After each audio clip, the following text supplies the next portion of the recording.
Dun, do. Yo. What up, what up, what up? Wait, hold up. How are the homies doing?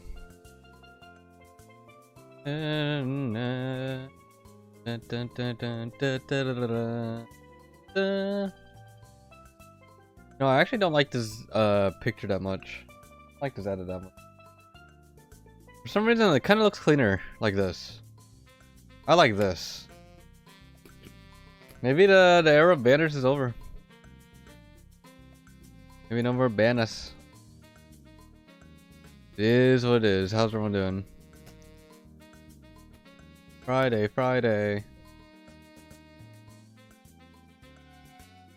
Good day. No filler, all thriller. We're gonna be doing more Shibuya Scramble. Been a lot of fun, honestly. So pretty excited to see what happens next.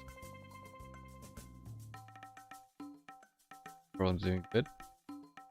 Love me some Super Mario Sunshine OC. Crazy how we just played it last month, even though it didn't feel like it. Summer. And just like that, summer's already coming to an end. Almost. What in the absolute fuck? Like how? Why? Oh.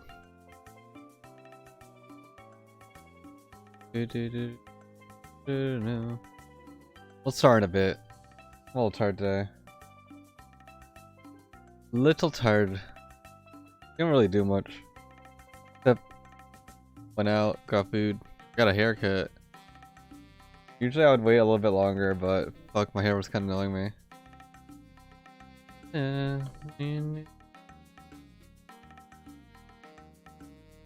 So now you're looking fresh as fuck.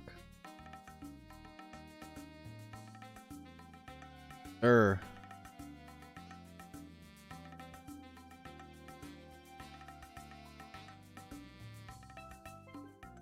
1 second. Ooh. Fuck, man. Slightly tired.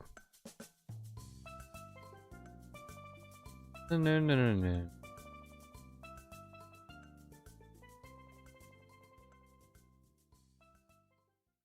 All right. What up? You ready to Bing chill? Bro, I'm not gonna lie. I kind of look like a Valorant streamer. But I stream visual novels. What the fuck? Don't I give off like gaming type vibes? Like cracked, it cracked.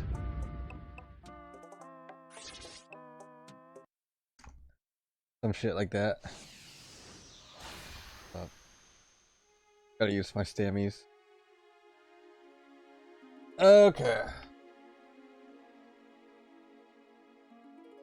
Woo. What is this?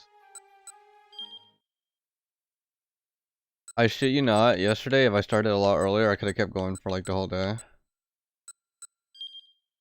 I don't know about now. I feel tired now. Yesterday I just had energy. Just that energy drink. So Archie's and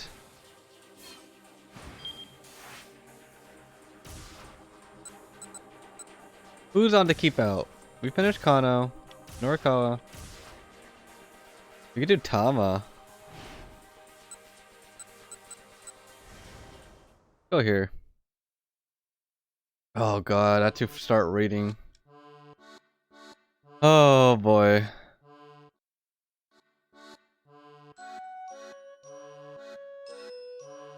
Okay. So yesterday, we were progressing through the story. Now we're going back to Tama.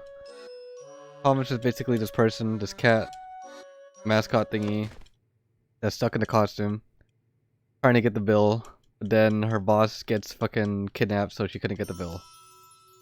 But we changed timeline, so now she can progress. Cute. Let's see. Does I revive? So, replaying this, I mean...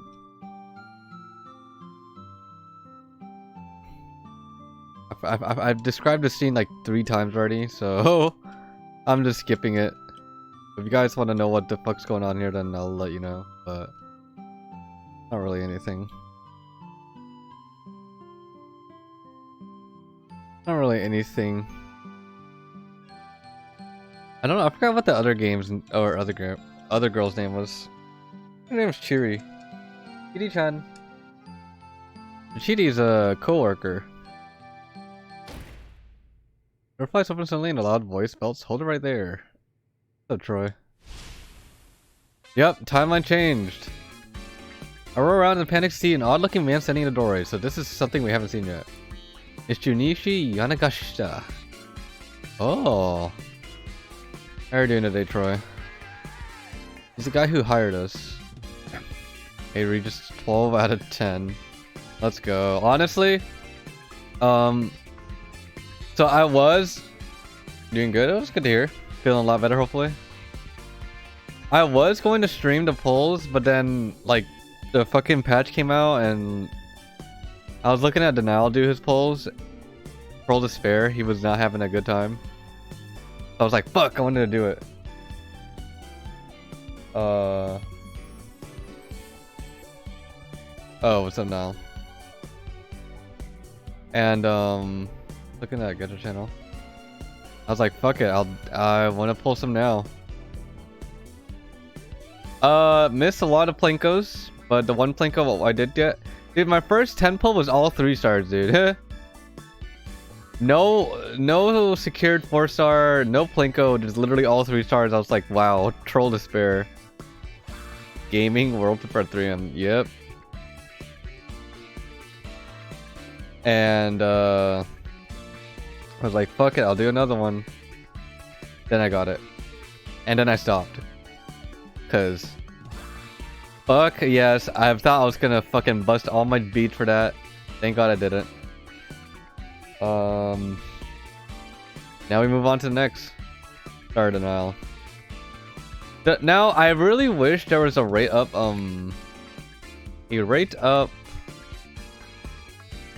Whitetail boss, cause bro, now I need those thunder arms.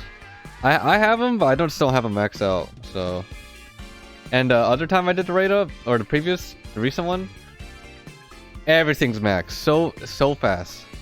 Literally took like 2 days. But yeah, congrats everybody. If you didn't get it, hopefully you get Bianca. Anyways, continuing on via Scramble. It's Junichi Yanagashita. His fucking name's so hard. He's the guy who's hired us. I heard that, Chidi. Next Bianca died trying. Yep. Bianca time. I don't know if there's that many. I think Bianca's like, she's good, but I don't think there's many events for Bede, so hopefully. Don't you go call my product junk, that's disrespectful. Here, you give him an apologetic look. Whoops, sorry about that. You should be, but whatever. If you really have doubts, have a try for yourself. Whew, thank God he was the only right up in the banner though, like, instead of the split, you know? Thank the Lord. Mr. Yanagashita pulls a bottle from burning hammer from his pocket. At first glance, it looks like some kind of energy supplement, but the cheapo label gives an immediate impression of sketchiness. Hey, what's up, Cold? How you doing? So, after trying out with my booth ass Thunder Fever team, pretty strong. Pretty strong. I don't have metas, so I don't know like the potential, but or I don't have the arms, but like, woo-wee, I could see the potential. just because it looks like some kind of energy supplement. Hey, cold people here. It looks like some kind of energy supplement, but the cheaper label gives an immediate impression of sketchiness. Go on, says Yanagishita. To go. He reaches out to take it. But no sooner does she grab the bottle than Yanagishita shouts out once more. Wait, hold on. What? Cheery squawks? What's going on? You two. You're both good stomach-wise. Stomach-wise? Yeah, drinking the stuff on an empty stomach can cause some pretty nasty problems. Just make sure you eat or drink something beforehand. Doesn't matter what, really. Wait, nasty problems. Okay, now. What's everyone up to today, by the way? What's up? Yeah. Such as what, may I ask? I'd rather not say. Nobody would buy it otherwise. Seriously? Oh, good. I just had lunch, Shooty says. Flashes a carefree smile. Well, I haven't eaten yet. Dude, this month for the fucking... There's so much you need to pull on. Or there's not you need to pull on, but there's so much good units, like, consecutively. There's like Busey, Bianca, fucking... The new Christmas people. 30 degrees Celsius again? God damn. You have like a fan or AC blasting? I haven't eaten yet. On the other hand, I've been guzzling as much iced tea as I can fill myself up. Probably safe for me to try this stuff. You know, originally I thought Regis was a light unit for some reason. What's going on? Well, I haven't eaten yet, but on the other hand, I've been guzzling as much iced tea as I can to fill myself up. It's probably safe for me to try this stuff. Alright, so we're on a split now. 42. Hey, what's up, Crypto? You're not streaming more?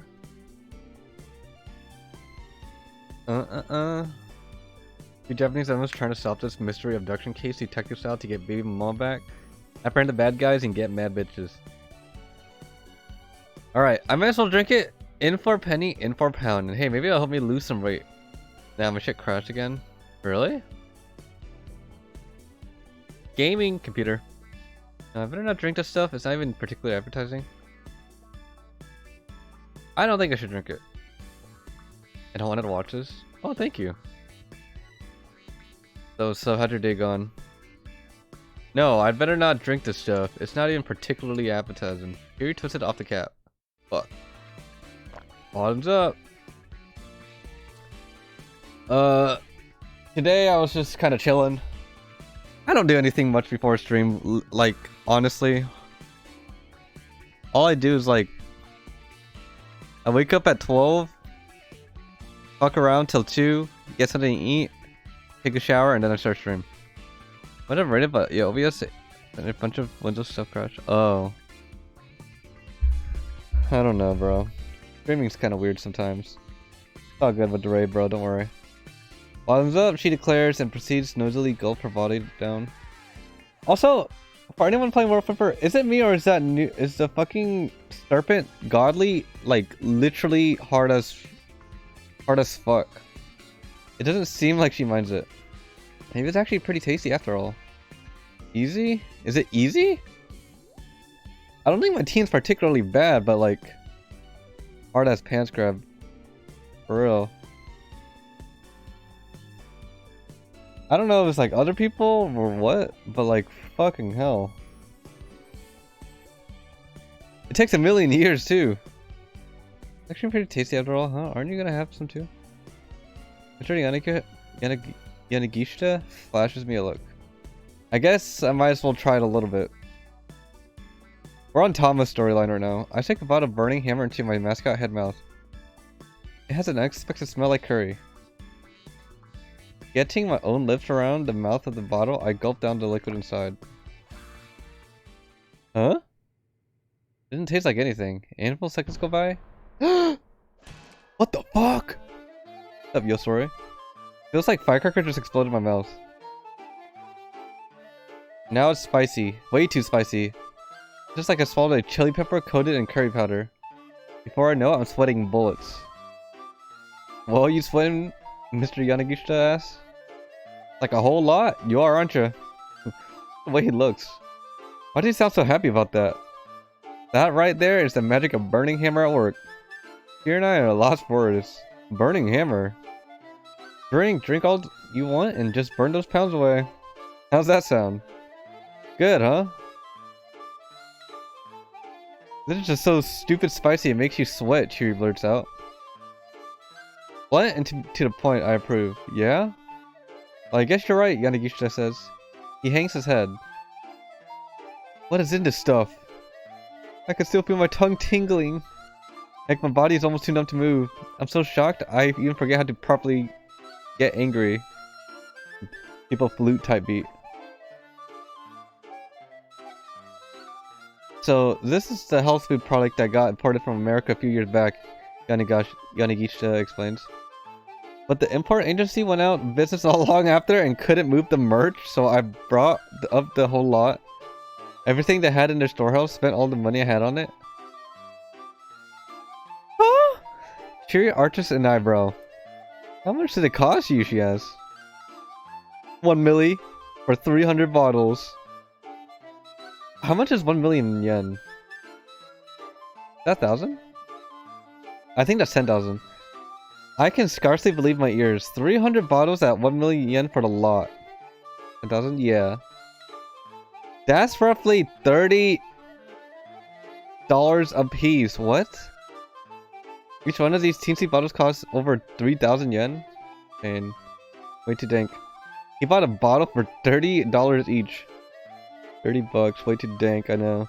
You got ripped off, Manchu says. You really think so? How much was he planning to sell this shit for? What? Catchy hyper, not juice. Yeah, you're probably right. He hangs his head over more despondently. This is the sort of thing they sell in the 100 yen shops. Ouch, Shiri moving in for the kill. 100 yen shops? Really? Mr. Yanagishita lets out the heaviest of sighs. I'm starting to feel pretty bad for the guy, actually. Don't let it get you down, sir, I say, hoping to comfort him. Not my juicer. Wait, there it is! There it is! We're gonna jump to Minorikawa! Jumping!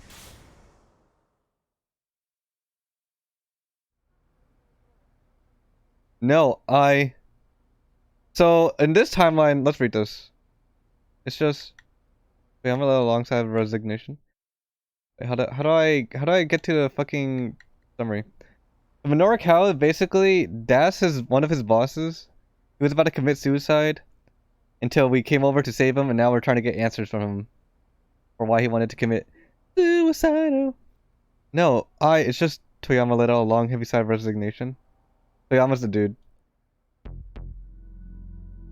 It's the scratch cards that were in the 4-star general gossip.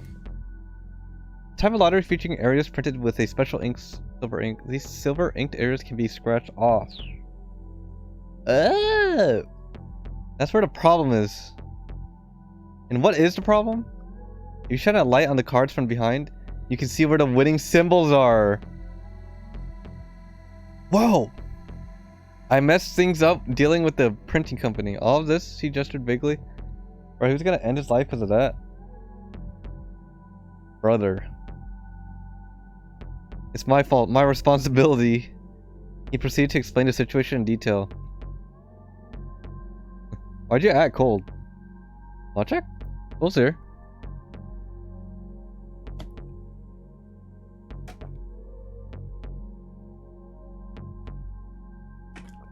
Wait, so did Apex work for you then or not?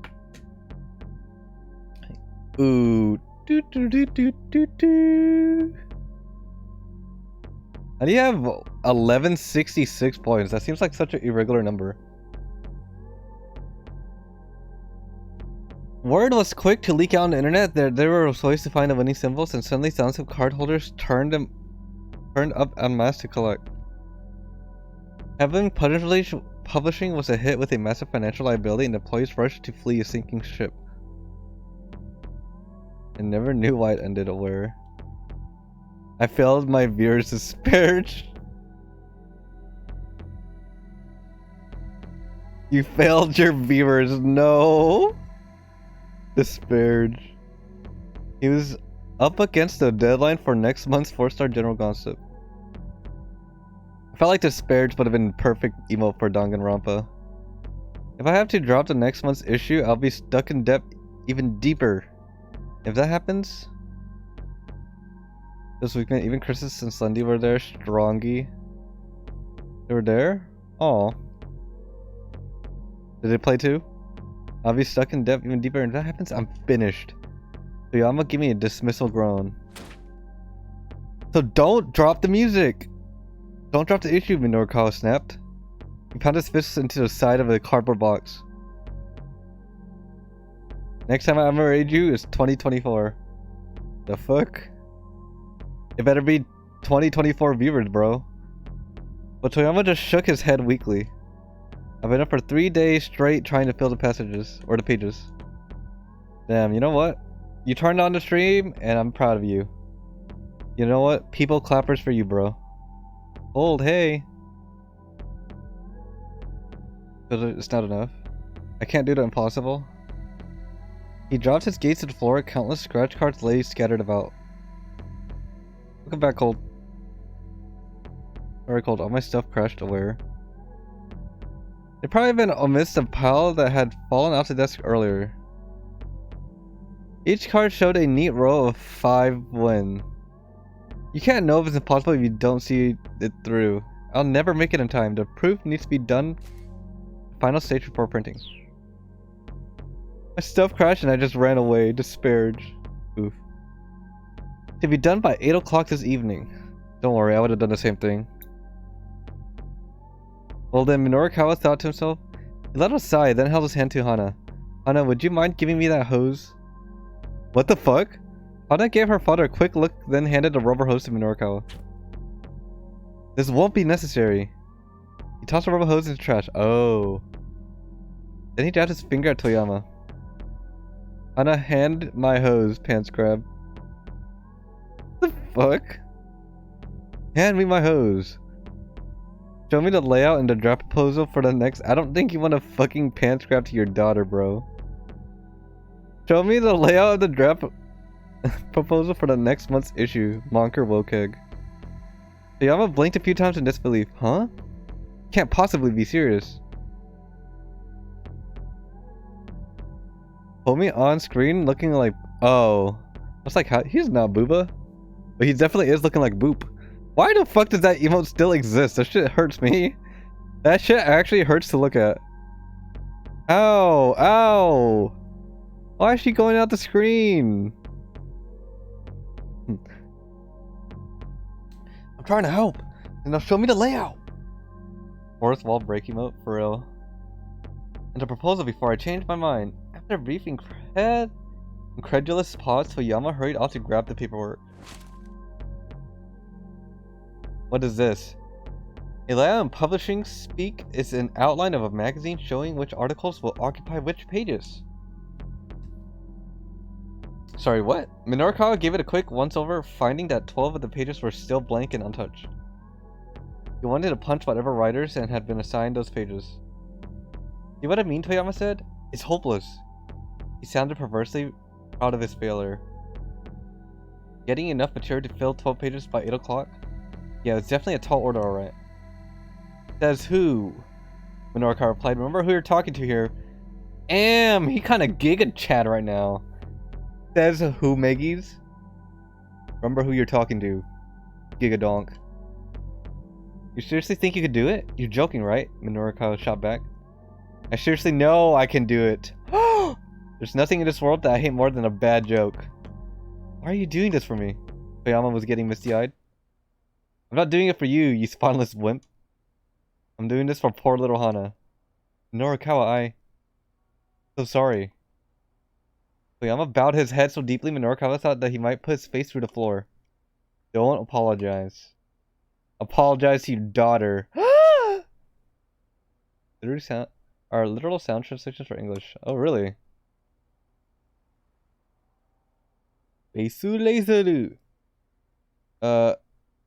Oh, forgive me. Please forgive me, Hana. Toyama clutched her tightly in her arms. The girl hugged him back on the verge of tears. Hey now, enough with the waterworks. I've got your backs. Don't worry about a thing.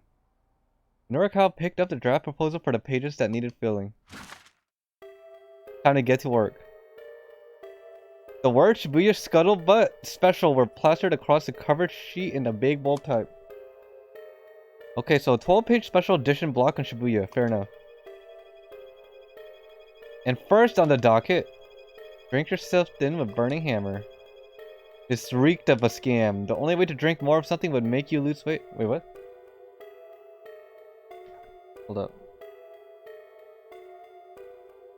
The only way drinking more of something. Mario Labu Mada Mada Labu. Mather love. Love. Guys, what is love?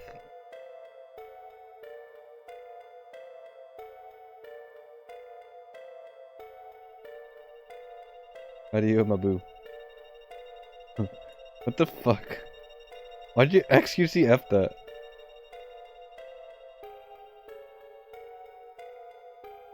For French? Would you, the only thing drinking more of something would make you lose weight would probably be able to mix with a laxative, probably. Still, there wasn't enough time to tweak a layout plan now. According to the proposal write-up, a product demo was scheduled planned for 1 PM that day. The location printed on the map was blurry and hard to make out, but Norikawa had a rough idea where it was. It looked like he didn't have much of a choice to swing by in hopes of getting more material. Guys, so remember the Digimon game we were gonna play? Yeah, we're still gonna play it. Turns out it's also a visual novel. More reading for me. Oh. No.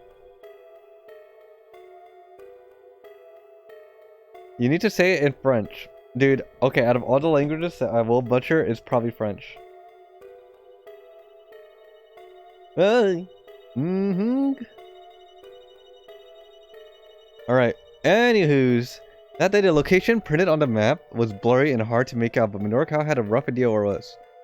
It looked like he didn't have much of a choice but to swing in hopes of getting more material. He scanned for a long proposal. Society of Surveillance, hidden cameras installed through Shibuya. Probably not. But I don't know. Probably not. Horizon Fall, not my game. It is what it is. This game doesn't have boobers. The Rise of Fall, Shibuya's Vigilante Squad. Where are they now? Washed up screenwriter showcase. Sexy Squared. Twins share top prize at local university beauty contest. Shibuya now. Black market organ trafficking Shibuya. Shadowy foreign crime syndicate exposed. Those 7 pieces were to fill the 12 empty pages. That was the plan at any rate, but there wasn't enough material to make any headway. The Shibuya Now article didn't have any proposed content. Hyper Daniels Gaming. This sucked hardcore. It didn't look like there was much material for the Rise and Fall Shibuya Vigilante Squad either. Notes suggested that a few years prior, a group of youngsters in Shibuya had banded together to help fight crime in their neighborhoods. At this point, however, they had flipped around completely and they'd become a gang of street punks.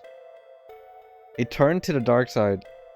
It had the makings for an interesting article, but to be sure, but tracking down this gang would take time. Norikawa? Oh, Achi's part of the gang, or used to be. I think I know what they're talking about. Norikawa was personally intrigued by the one about the organ harvesting in Shibuya. The rumor was that the organs were being smuggled from Southeast Asia and fenced locally at a tremendous price. There was even a plan to ascertain the authenticity of these claims. Fascinating. Norikawa was going to spend all the day gathering other material through... If Norikawa was going to be spending all day gathering other materials, though, he didn't have much time to spare for it. Shibuya Now. The Rise and Fall of Shibuya's Vigilante Squad. Black market organ trafficking in Shibuya. Norikawa decided that one of these 3 would have to go. He felt long and hard as he stared at the draft proposal. There was a good chance he'd really screw himself if he picked the wrong one. Finally, he decided. So we have to get rid of one of these. Black market organ trafficking, the Rise and Fall of Shibuya's Vigilante Squad.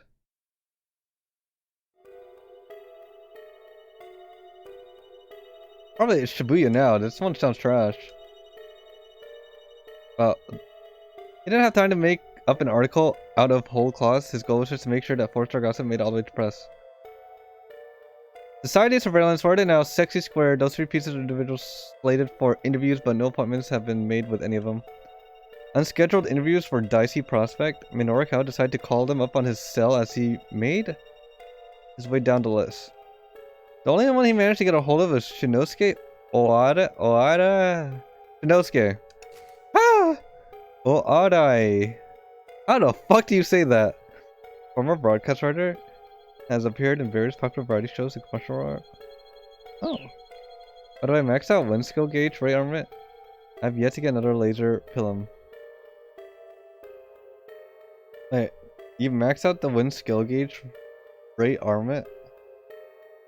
Wait, which one is that one? Shinosuke Odai. Where are they now, Peace? He said he'd be willing to give a 15-minute interview at 2:30. Norcar sighed. He just to get more material from others in a more impromptu fashion then.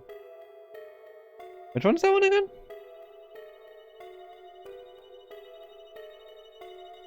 Laser pylon, but for wind.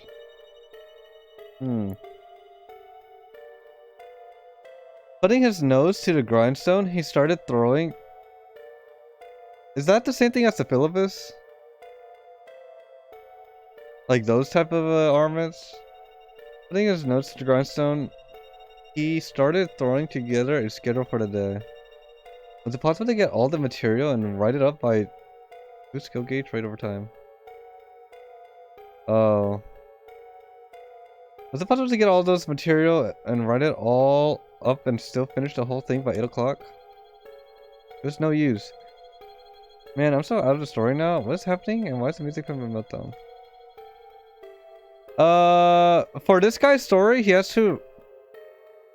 The editor is fucked and he's trying to help him by completing like the magazine, right? Which needs 12 articles. Otherwise, he was gonna kill himself. So this is what's happening there. This is a different like side story. That probably goes in like to the end. I don't know, or makes sense like later. Why it fits with the main story. 12 minutes or death. Yeah. No matter how he tweaks it, none of his situations ended up having proof and ready on time. He just needed one more thing. Okay. Thank you, Cold. And that was another writer. Norikawa zoomed through his contact list, calling up all the freelancers he knew. The results were depressing. Answering machines, overseas on business in the hospital, currently doing time. Before long, he called everyone he could think of except for one. Novice freelancer Chiaki Iso. Chiaki was a bit of an odd duck. A reporter who was scared of talking to people. Norikawa had never known anyone who became so hopelessly flustered in a one-on-one setting. Oh, this sounds like you. In such a rattled state as to be able to speak, Chiaki senses become flustered. Okay. And if she couldn't get any real interview content, she wouldn't be able to write much in the way of copy. Would she come to his aid if he asked? Quite probably. The issue was whether she would hinder more than help. We need to get Chiaki on our team. I will hit up Chiaki. This was no time for beggars to be choosers. Minoru decided to call up Chiaki. Chiaki? This bitch better pick up. The phone rang several times before a sleepy voice finally answered. Mello. Chiaki, hi, it's Minoru Kawa. Are you free? The left side looks like Amori. Are you free today? Huh? What? You seem so thrown by the abrupt question. Did you just wake up? Huh? No, I mean, well, yeah. Good morning. Ohio. I need everybody giving me their cutest Ohio. Her voice still sounded half asleep. So then I guess you don't have any work slated for today as usual. Pretty much. No work. Ohio! No work, no money, no food. Nothing to do except sleep. If I'm not awake, I can't dwell on how hungry I am. She didn't sound well, almost like she literally didn't have anything to eat. Well, I got work for you. I'm over at 4-star General Gossip. Get over here ASAP, Rocky. What? You really mean it? That seems to finally wake her up. Yeah, but hurry. Noriko decided he'd assign Chiaki to the Rise and Fall Shibuya's Vigilante Squad. First, I want you to take a look around for Shibuya for this group of Vigilante types. It reminds me of Jet Set Radio. Shibuya? Like the location? By vigilantes, you mean people who have volunteered to help prevent crime? There's a note of relief in Chiaki's voice. Yeah, that's right. Except apparently now they turn into a nasty street gang. Talk about Shibuya a lot. Oh. I didn't play Jet Set Radio, so... Did you say street gang? Nuh-uh. No way, absolutely not. Minorikawa could almost see her shaking her head on the other end of the line. Shibuya is a spawn on the Wangan? No? The Wangan? Wait, what? The what? Sorry, what is that? If I were to get killed or sold into slavery overseas or something? What if I get killed? He doubted there was much chance of the latter or the former, but... Or the matter, but he still understood her concern. The Wangan Rampa?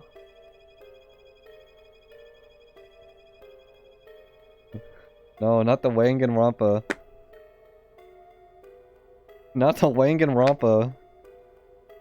The Wangan is a highway in Tokyo, no? In Tokyo? I don't know Tokyo highways. But what do you mean by a spawn, though? Shibuya is a spawn? Wait, what does that mean? Then how? I know. Pick a Dragon Pod Cannon. The Wangan Rampa V3. Shibuya is a place in Tokyo. Shibuya is a place in Tokyo. Alright, I hear you, he said. How about you go hang around Shibuya Station and do some street interviews for me? Street interviews? There's a nervous waver in Chiaki's voice now. Yeah, just talk to normal, regular people walking outside this train station. Should be fine, yeah? But, Mr. Mino, street interviews aren't really my,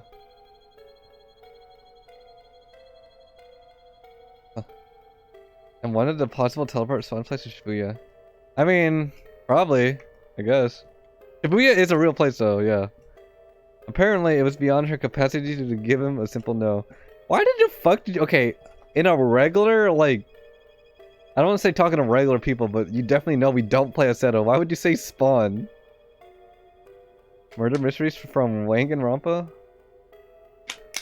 Apparently, it's beyond our capacity to give him a simple no. No buts, just... Interview at least 10 people and give me an article by 6 o'clock. Okay. Norikawa had originally planned to axe the Shibuya now. Piece because it didn't have any content. No content. No content. Where? Nakuma strikes again. But getting some quotes from people on the street would at least make useful filler. That gave him a sound idea.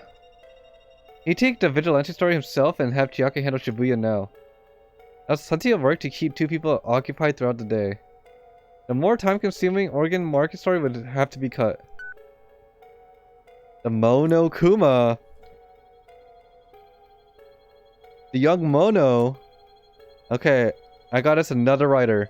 We'll get through Toyama somehow. Toyama shrugged gloomily. Yeah, well, the thing is, there's actually one more problem. Are you kidding me? Noriko couldn't... Monokumer? No! Guys, actually... You know what? I missed when I was in a Kumer. Not Kuming was great. Kuming is bad. Are you kidding? Mr. Minorikawa couldn't hide the irritation in his voice. What is it now? The loan company is sending a debt collector over at 4 o'clock. But as you can imagine, I don't have a single yen to give him. That's less than ideal, yeah. So what's the plan? Well, they said provisionally that if next month's issue gets published, they'll be willing to wait on my repayment. Then there's no problem. The issue's coming out guaranteed. The OG-san voice. He sounds like that guy. I mean, that's what I think he'd sound like. But they're not gonna take my word on that anymore. I'm gonna need to prove it. If we could fill, say, half the 12 pages by the time they show up, I could probably convince him. Alright, Minoru said wearily. But for starters, we need 6 pages by 4 o'clock. They had to get all 12 pages done as it was. That made a perfect midpoint to shoot for. Any other problems you'd like to let me know about? No, Toyama said. That's all. I really am sorry about this, Mr. Minoru. Again, he bowed his head low. Minoru felt distinctly awkward. He'd known Toyama for years and he had never kowtowed like this before. Yeah, well, just let me handle it, alright? OG-san needs to check his phone. Bro, he got no phone. You know he ain't got no bitches on his phone. Minoru unfolded a map of Shibuya. What is that? I cannot fucking read that map at all. What the fuck is that? Minoru, the first order of business was deciding where to begin to get content. Where do we get content? I see the Wang Gang. Do you? Maybe, maybe. He marked the editing office with a circle, then he considered to where he was headed next. Diet drink sales demo? Center guy. Center gay. Where are they now? The Sakuragaoka Theater Ace. Sakuragaoka. Society of Surveillance, Dogenzaka Endo Electronics. Sexy Squared Midoriyama Academy. The university started with Midoriyama high schoolers. Age? Shibuya Vigilante's location to be determined. The dry drink sales demos was at 1 o'clock and then interviews with Shinosuke Odai for where are they now slated at 2:30 and those times were set. The question was what to do in the interim. Okay. So, did we go to the center gay first? It was a bit of a hike, or maybe we should go to Dogenzaka, check out Endo Electronics.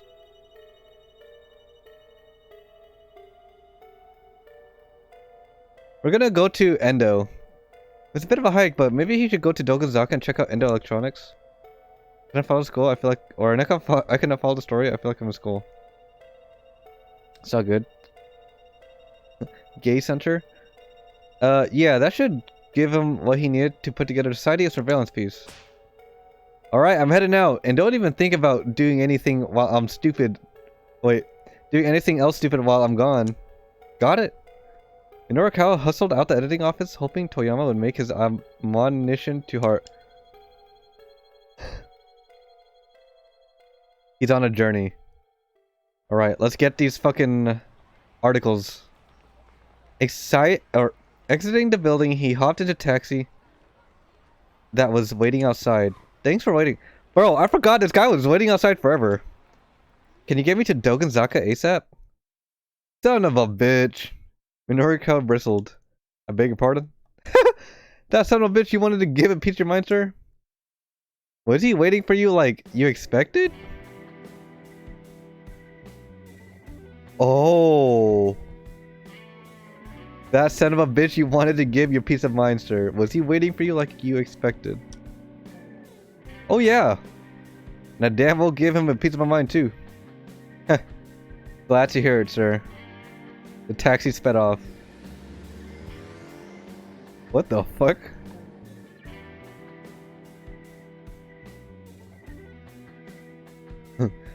That's him. He's cool guy glasses emoji. Sunglasses emoji. Minoru pulled out the proposal and looked over it again. The idea of surveillance story revolved around the claim that the hidden cameras had been installed throughout Shibuya. Cool. I feel like cool should be an emote. I guess wicked is cool, right? What the fuck is that? What is that emoji?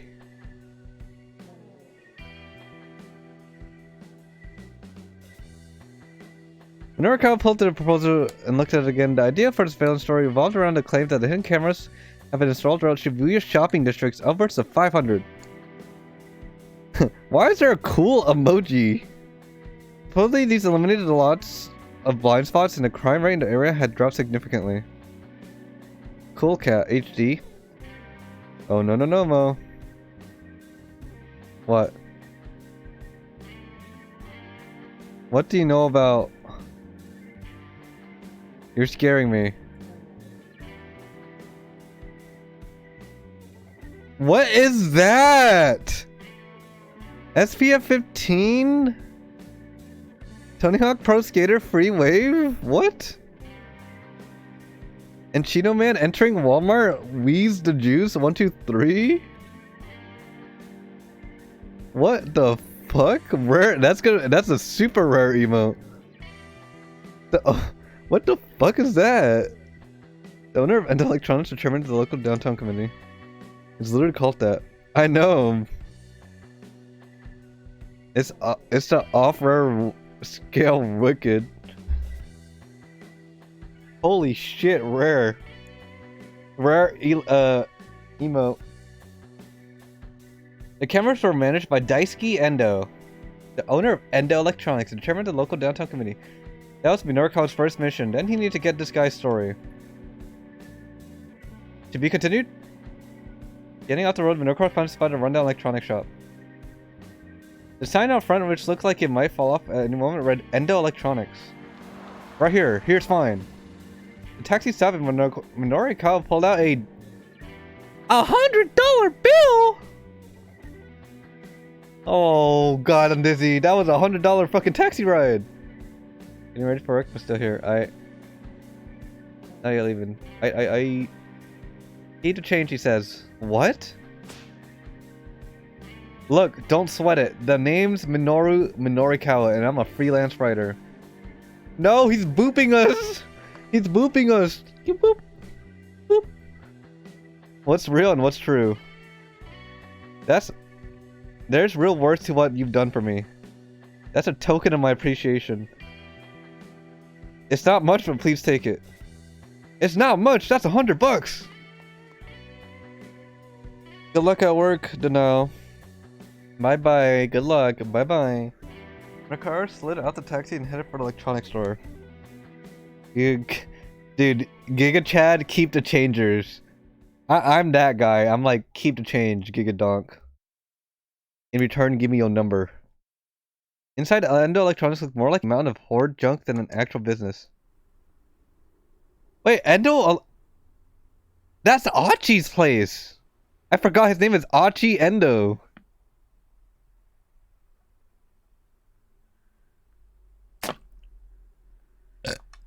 The 5-inch floppies. Oh no! The floppy 5-inch! Old television sets with dial knobs leaned against computers with 5-inch floppy drives. Or a storage media for personal computers. You guys remember the floppy disk? Imagine you're still on the floppy. Hold up, let me set my world flipper. Yeah, let me set my world flipper to Omega Auto.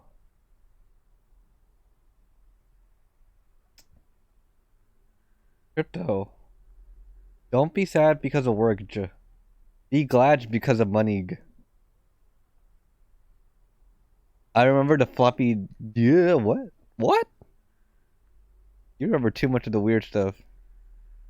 Mr. Endo, are you in here when Norikawa called out? Nobody came to greet him. The shop was definitely open though. Surely the proprietor hadn't left it. Mr. Endo, we know you're here. You haven't paid your taxes, Mr. Endo. Come on, I know you're in there. After a short wait, Norikawa heard the sounds from the living space behind the shop. A door opened to reveal a tired-looking middle-aged man. Yeah, what do you want? Are you Mr. Endo, Norikawa asked? I am, the man said guardedly. And I'm sorry, but I'm in the middle of something at the moment. Could you come back tomorrow, or please just give me a minute? I'm a freelance writer. My name's Norikawa. Norikawa showed Endo his business card. I'm writing an article for the 4-Star General Gossip. A magazine piece, huh? Precisely. So you could just have a little So if I could just have a little stupid time of your day. What? Uh-oh. Aren't business cards kind of big? Kinda a big deal in Japan. I think they're a big deal everywhere, no? Right? They big deal ever? Is someone gonna pick up the phone or no? The phone rang, cutting him off before he could get down to business. To defeat the Huns. I'm sorry, you'll have to excuse me for a moment. Endo reached into a clutter and pulled out a telephone. Moshi Mosh, Endo Electronics. The proprietor listened for a moment, then raised an eyebrow. Yeah, that's a problem, alright. Alright, understood. I'll try and get a hold of the customers then. Did you just do finger phones? Endo set the receiver back down. What was that about? Minoru asked. Oh, yesterday I sold a dry ice machine, and the manufacturer called to let me know the model is defective. Defective? Apparently once it starts making dry ice, it won't stop. I need to tell the customer I have to recall the machine and refund their deposit. Hello? Moshimos, Papega. Papega champ, please give me a moment. Endo sifted through some of the sales slips, read a number off of one and made a phone call. Yellow. Nobody picked up on the other end, however. Moshi. That's right, he grumbled to himself. And he said they had some performance today. Performance, Minorikawa asked. I sold it to a guy from some theater troupe. They're called the Wandering Angels or something. Wandering Angels?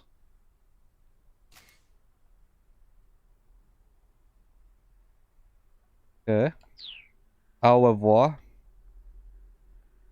That was Shinosuke's Odai's. What's up, Mo? What's up, Squirrel? Theater troupe. Minorikawa had an interview with him booked for 2:30. Anyhow, what can I do for you?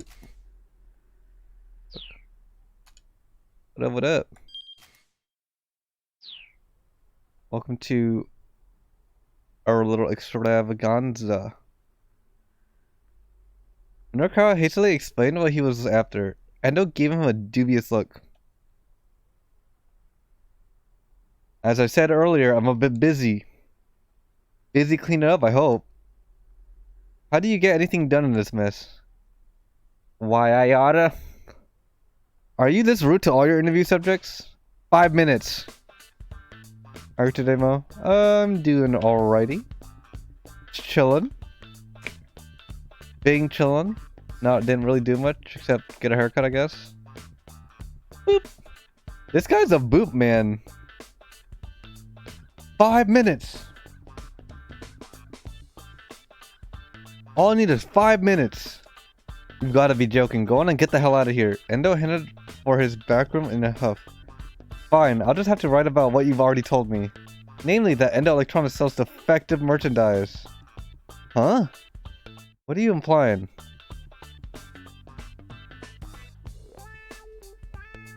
Did you or did you not sell that theater troupe a defective piece of equipment? Look, I'm gonna get in touch with them as soon as... Dude. How's your day going, Squirrel? You do anything today? I'm betting they're in a hurry preparing for the performance. I doubt you'll be getting through to them today. Endo bit his lips. Now that I have your attention, Minorikawa said, let's make a deal. What kind of deal? I'm meeting with a member of the Wandering Angels a little later today. I can let them know about the dry ice machine for you. In exchange, all you have to do is give me my interview. Didn't really do anything, just hung out and did my diamond pitting. I'm leading the damage train. Are you in it, Colt? Nice. I can let them know about the dry ice machine for you in exchange. All you have to do is give me my interview. Hogbones. Endo scowled. Where's your proof that you'll be meeting with the Wandering Angels? I might take advantage of a guy when he's down, Minoru replied, but one thing is that I'm not a liar. What is that? Steam locomotive. What? The shopkeeper took a few minutes to think about it.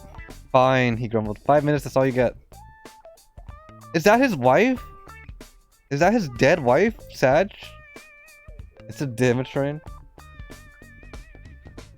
No, not his dead wife. Sad champ. Minorica whipped his notepad out of his coat like he was drawing a gun. Let's get right down to it, shall we? Go right ahead. Why does that look like a face true? How many fucking bullet trains and trains are there? The fuck? How many train emojis are there? So I hear that over 500 surveillance cameras have been installed through Shibuya's shopping districts. Yeah, that's right. Why so many? We used to have a lot of delinquents in town. Young people who act rowdy. That's you guys. You rowdy as fuck. All you guys. Rowdy ass motherfuckers. Ruffians. Hoodlums. And those hit the word with a marked distaste. Oh yeah? I remember there being some problem kids around. They were real punks. They vandalized my signs, made a mess of my storehouse. They were just awful. I see.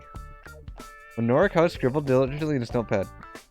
Heck, my own son put together some sort of vigilante squad to help teach those punks a lesson. Wait. The vigilante squad?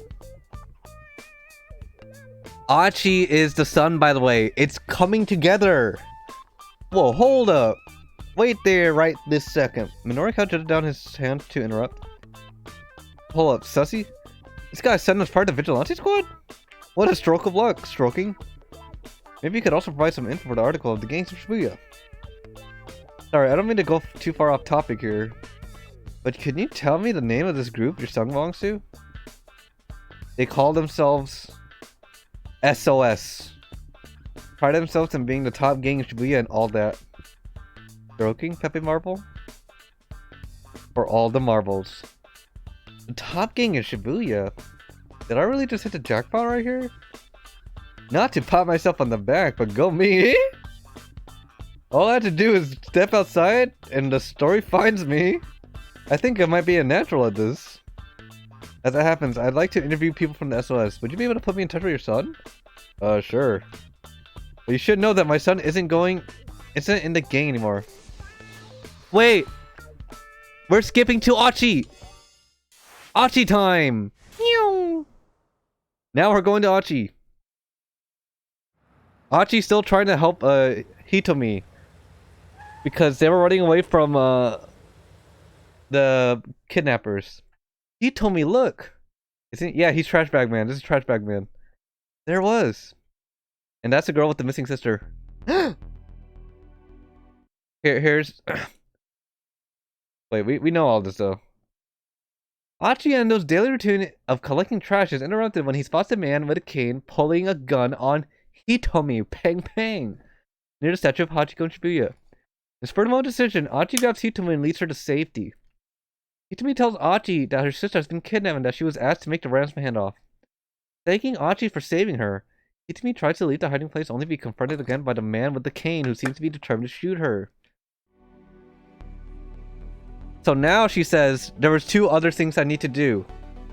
I need to enter this blue van. And I must not go to the police. And then my sister will be freed. And Achi is like, okay. Said Achi, big dummy. A blue van had appeared nearby, parked in a spot that had been empty previously. Achi couldn't see who was inside, but there was definitely something fishy about it. Sussy. Besides, there weren't any other blue cars around, so this had to be it. He'd been right. The crooks had come back after all. I'm gonna take a look. I'm finna take a look, Achi said. You wait here. Before he could carry out his plan, Hitomi jumped free. Without a word, she rushed to the van? Blue cars equal sus. True. Is it me or blue cars are just kind of sussy? Hold on. I said wait. She wasn't slowing down. Achi caught hold of her arms. People shy? Wait! This could be dangerous. What if the kidnappers in there? Hey, what if my sister's in there? I had to go help her. Achi knew full well what it was like to be impulsive. But this was one situation where the cooler heads would have to prevail.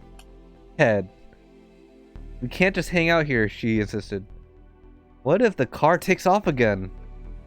That's why I said I was gonna take a look first. He told me Papega. But isn't that dangerous?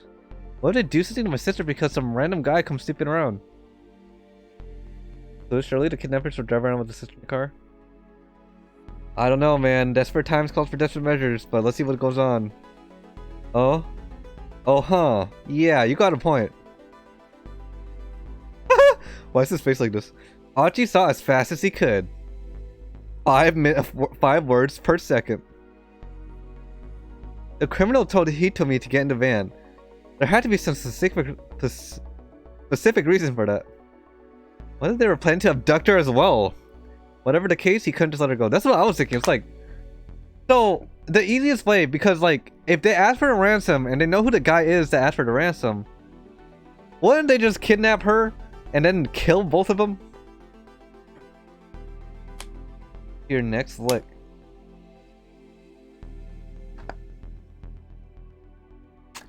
That's what I was saying. I mean, that's what I do. I'm not saying I'm a fucking, you know, psychopath. I'm not an expert at this stuff. Both? Yeah, to keep their mouth shut. Foolish. Surely they won't die, right? Okay, so let's say ransom. You get the ransom, and then yeah, you drop the sister. But what makes it like won't they just report it to police after? Isn't that the risk of like, you know, letting them go? So you tell her to get in the car to get her sister back, but then you actually take her to the river and drop the body off the river. So you got the money and you got them quiet. But that's just what I think would happen, not something I would do. Whatever the case, you couldn't just let her go. You had to make a snap decision. Alright. Oh shit! Look, just let me go first. I don't want to put you at any risk. Let's go together. Dude, that's so suspicious. Why would I go together? Charlie, you wouldn't do that, Monkus? Right? Like, why would we go? That's so suspicious. Look, just let me go first. I don't want to put you on any risk. It has to be the first one. The second one, I don't know, man. If I saw a guy heading to the van with the girl and I was like the kidnapper, that shit would not fly. I would have to annihilate all of them. But that's just what I do. I mean, no. I mean, that's not what I do.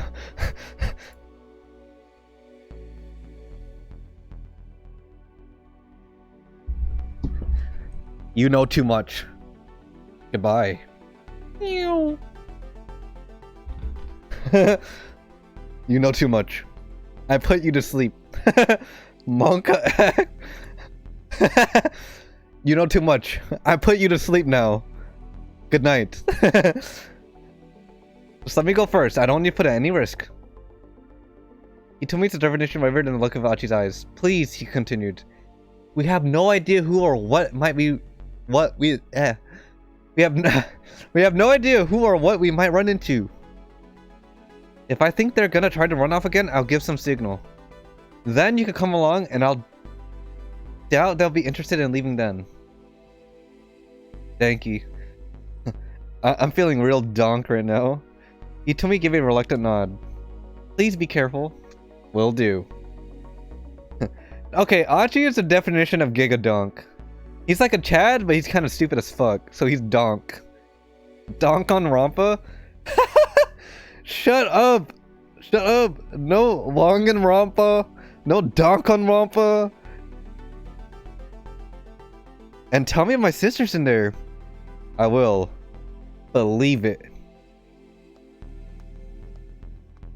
Yo, he's kind of got the drip though. Yo, can we get drip check? Drip check?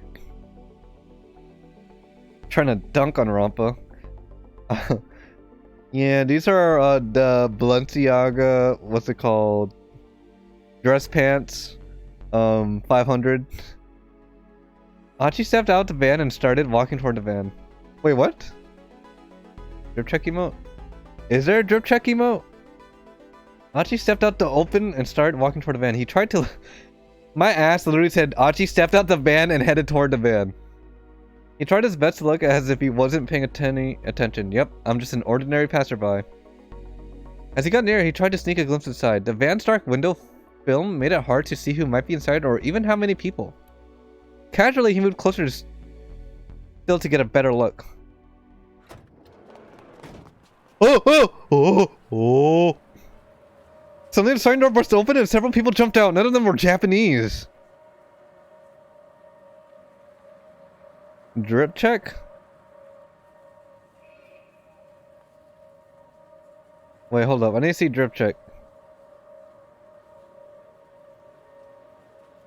I had to refresh.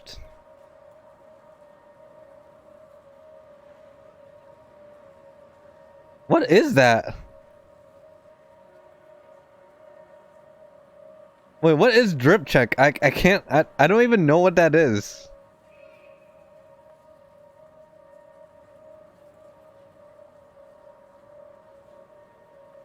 Stand up? Is it a girl? Oh, no, I literally did not know what it is. I see it now. It's a girl's thighs. Why is that drip check? I don't know. I don't know, because her skin was like kind of weird, like shade. So I thought it was something else. But I knew it was a skirt.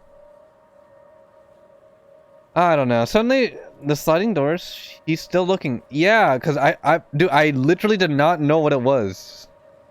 Well, I'm done looking now, but why is that drip check? Suddenly, the sliding door burst open and several people jumped out. None of them were Japanese. Within moments, Archie was surrounded. Here's the thing. Dude, that shit won't get me bricked up. Now, an emo like pants grab, that shit will get me dripped up, bricked up. An emo like pants grab, that shit will get me. Within moments, Archie was surrounded. Whoa, what? Hey, what's the deal? Archie said. He let out a little chuckle. Man, that thing must be packed. How many seats you got in that thing anyway? He took another step toward the vehicle and looked inside. Whoa! One man pulled out a knife inside his jacket, thrusting it out in Archie's direction. He probably meant it as a simple threat. On reflex, Archie went to self-defense mode, kicking him right in the jaw. Pussy a bit! There's a loud crack and his foot connected. As his foot connected, the man dropped out like a light. He dropped out like a light. Out like a light. The other stared, then rushed him. Is no one else on the street seeing this? Well, this sure hadn't gone as planned. Too late to take it back now. The damage was done. Archie was just going to have to make the rest of these punks too. He noticed his speed evading their initial attack. Having to take these guys on 3-1 wasn't going to be pretty. Archie! He heard Hitomi cried out. Crap. Why did this bitch start screaming? Now they know she's there. Man, Hitomi once again Papega mode. He hadn't given any signal, but she had come out of hiding anyway. Hitomi, stay back! What are you doing, you stupid hoe? Bruh. Teeth. What's up, Rar? How is he supposed to fight off 3 guys and protect her at the same time? What could he do? What should he do? Within moments, a number of passerbys had gathered around to fight. Maybe they'd heard Hitomi shouting. Hey, what's going on? Oh my god, is that a knife? This ain't just some petty squabble. Someone called the police. Some of them began taking photos with their cell phones. Rar, hey. Rar. One of the men cursed in frustration, then signaled for his buddy to get back in the car. Archie couldn't stop them. The engine roared to life and the van sped away. Knowing he'd never catch him on foot, Archie merely watched it go.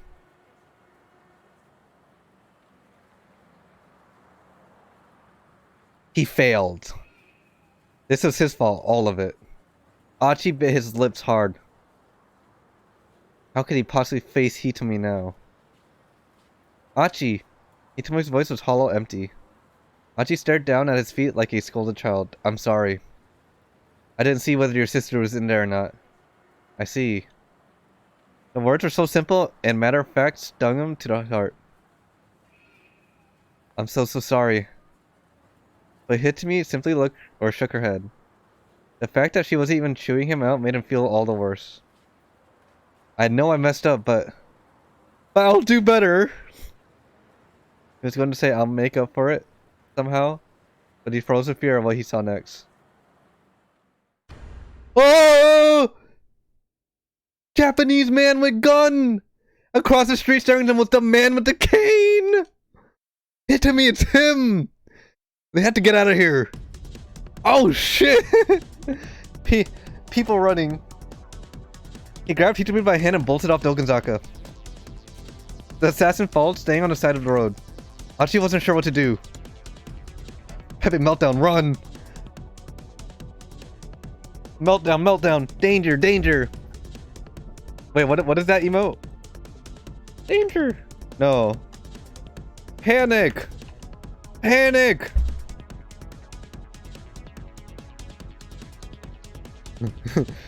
Should they try and head to the alleys and side streets again?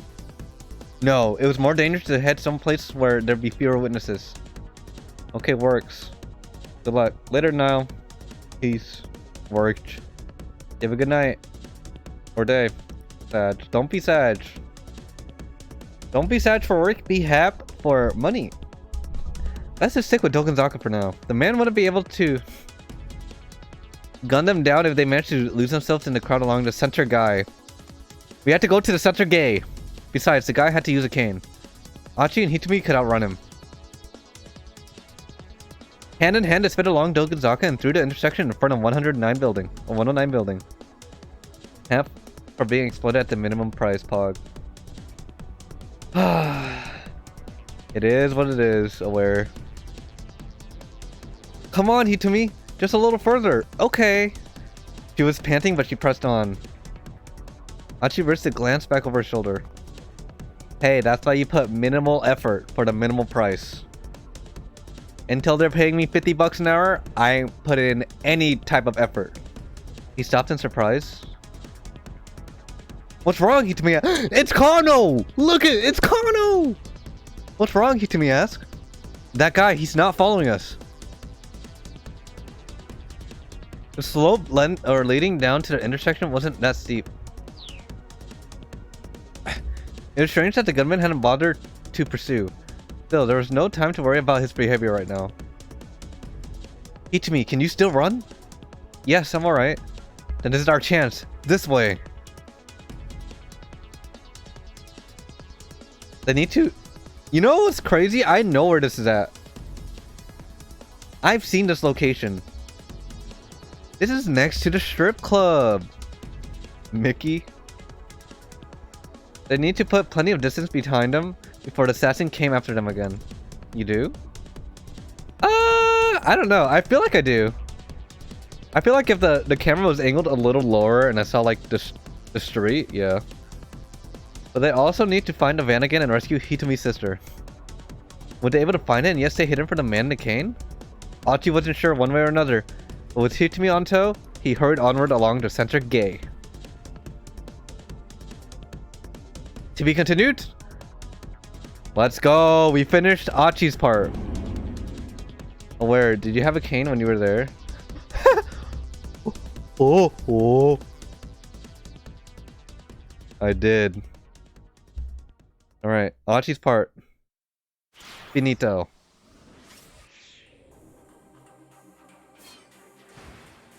Alright, we finished Achi.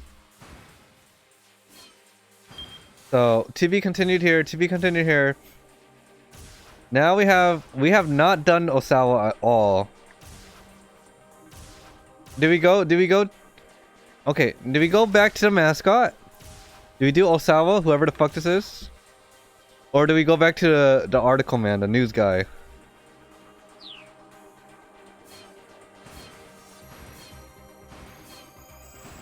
Minorikawa?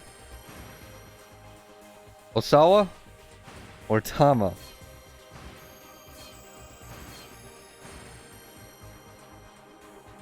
Or shrug. Let's do Osavo. Who the fuck is this guy? I have no clue who this guy is.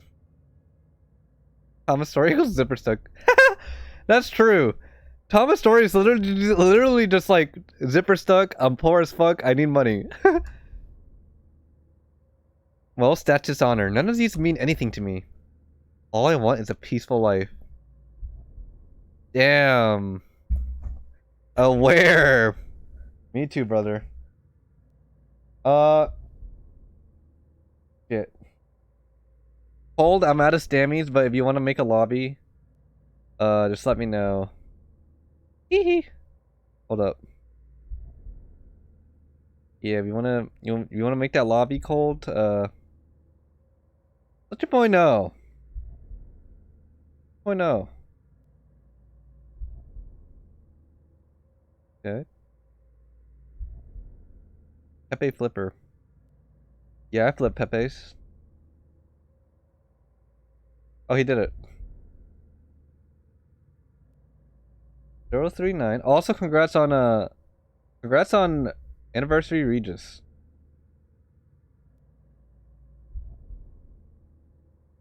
Of this Pancraft. Man, shut your yee ass goofy looking up, bro. You stay calm and serene to be free of worldly concerns. Thank you.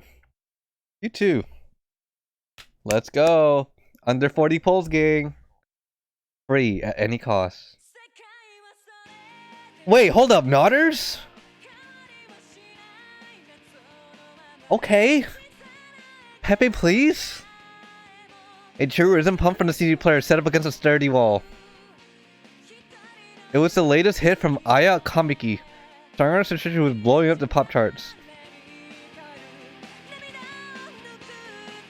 Kenji Osawa reached for the stereo remote on top of his desk. He ratcheted up the volume up a little louder. Hey, bump the shit, bump the shit. Wait, why does he kind of look disparaged right now? He looks kind of disparaged right now. Oh no! Disparaged. Why'd you look like that? Hold up, let me get a little breather. Why does he look like that?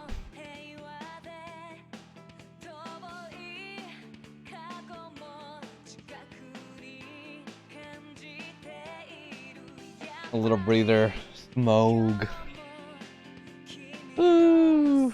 Smog, last one. A little breather. Ooh. Squirrel, if you're still here, what kind of painting are you doing now? I'm assuming she's working.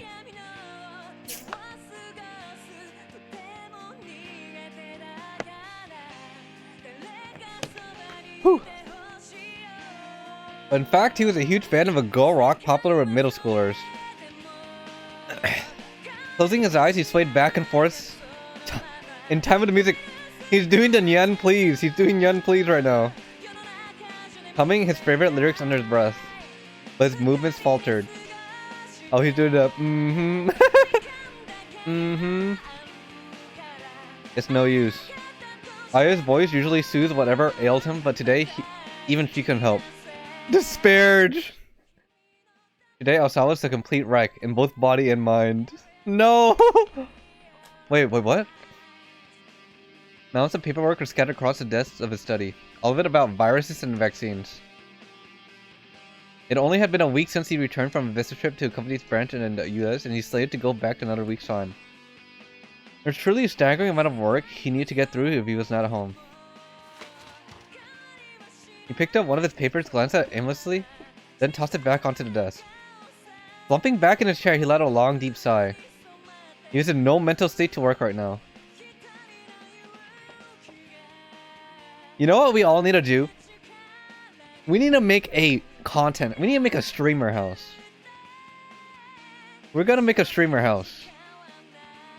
Me, Cold, Squirrel, you, maybe you streamed like once, I don't know. Mash, the gang. Archon, the gang. Actually, Archon, the type of guy that probably won't clean his dishes like your ass. You know what? You guys aren't invited. A faint knock at the door barely roused him from its torpor. Feel strong, man. It's okay. You're part of the gang. Don't worry. A faint knock at the door barely roused him. Roused? Pants grab. Director, may I come in? It was Vice Director Mamoru Tanaka. Sure. Door's open. Tanaka came into the study. I know it's not a great time, but Osawa could barely make out his words. He tapped the remote, lowering the volume of his music. Tanaka continued apologetically. A call came from the lab. The song's pretty good. A call came from the lab. You know, Japanese, like, rock is pretty fucking good. Japanese pop. Aware they discovered COVID. Wait, they're the one that discovered COVID? Tanaka continued apologetically. A call came from the lab. They're hoping for a response to the email they sent yesterday. I'm sure they don't need it today. Apparently they do need an answer as soon as possible, sir. I did ask him to give you some more time, but I see, Osawa said wearily. Alright then. Tanaka dipped his head slightly and slipped out of the room. They discovered Coldvid. Osawa contemplated his colleague. Naka was a man he could truly depend on. He has had enough of his own work to do. He didn't need to come here again today, but he did. Disparage when you hate your job. They've been working the close concert ever since Osawa had gone back to Japan. Tanaka strongy. Without Tanaka's support, there was no way he would be in the mindset to do any work at all right now. Tanaka. We all needed Tanaka in our lives. Sliding to his computer, Osawa opened his email program and started answering work-related messages. He reported on his business travel expenses. Offered up his opinions on capital investments. Requested confirmations on current medical stockpiles. He worked with Bleak Detachment. None of this meant anything to him right now. Then a new email appeared in his inbox. Hey, Monk X. Monk X.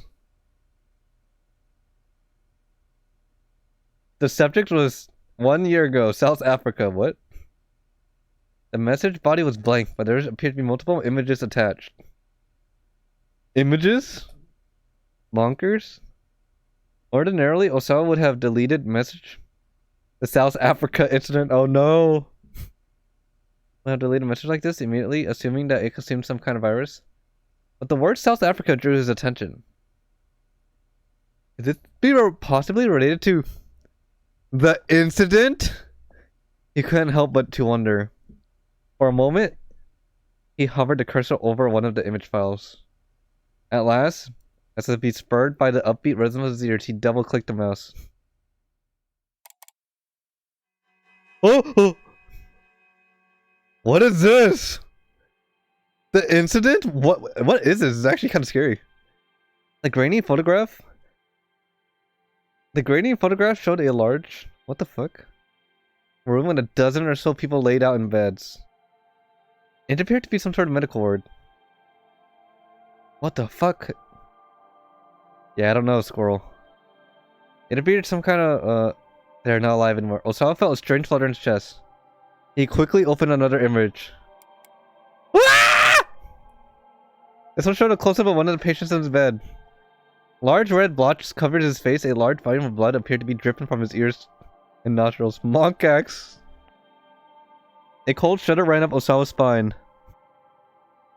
What the hell? These symptoms. Osawa COVID.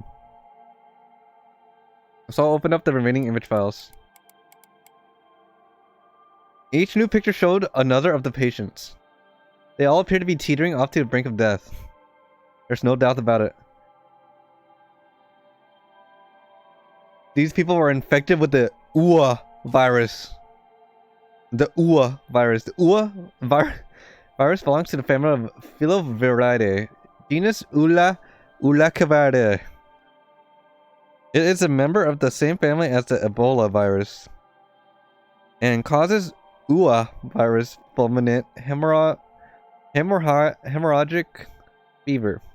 It's capable of airborne transmission, although an infected individual cannot pass on infection before symptoms manifest. The U.S. Centers for Disease Control Prevention. What does the UA sound like? Pom track. Wait, what?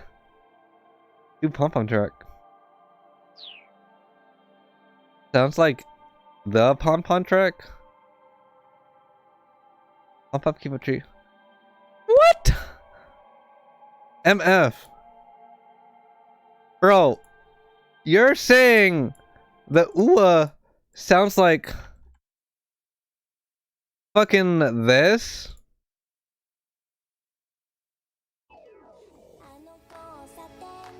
Bro, people are dying.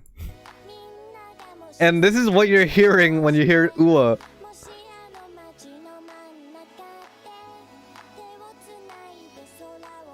People are bleeding out the eyes.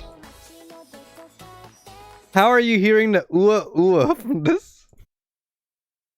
What the fuck?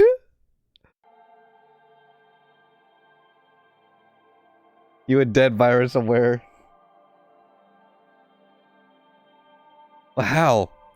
Questions tumbled through Osawa's mind. His fingers tapped out a quick message.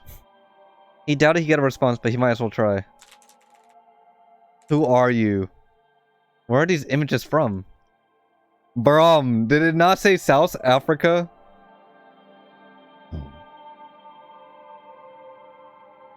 The UA got its name from Swahili for the word of flower. Totally, this was based on the fact that the propagated form of the virus resembles petals of flower. Despite the flowery name, however, the disease was anything but pretty. UA did not just mean flower. It also meant to kill.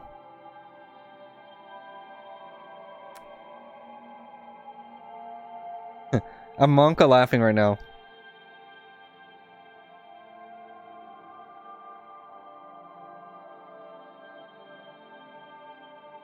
The virus had a mortality rate of 100% in those who managed to infect. Wait, so if you get the UA, you're fucking dead. Monka. Moreover, there was a short incubation period between infection, the onset of symptoms, and death. Okay. Inhaled viral particles. Within roughly 12 hours, bleeding was set in through the body everywhere, but the bones and muscles with lethal results. Ew! Due to its incredibly high mortality rate, the disease's very existence had been kept hidden from the public knowledge. Osawa's computer chimed to signify the arrival of a new email. The sender was A. He hurried over the message. Once again, the subject line read 1 year ago, South Africa. Your crimes? Osawa stared at those two words. My crimes? I left him only with further questions. He looked again at the images from the previous mail.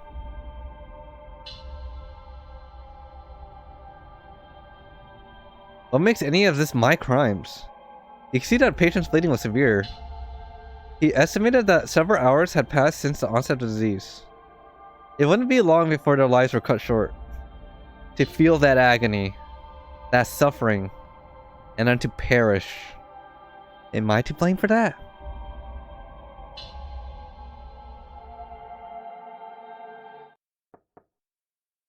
Moshi Mosh, it's Tanaka.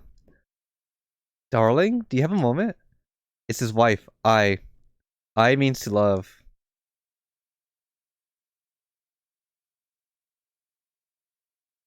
Yes, come in.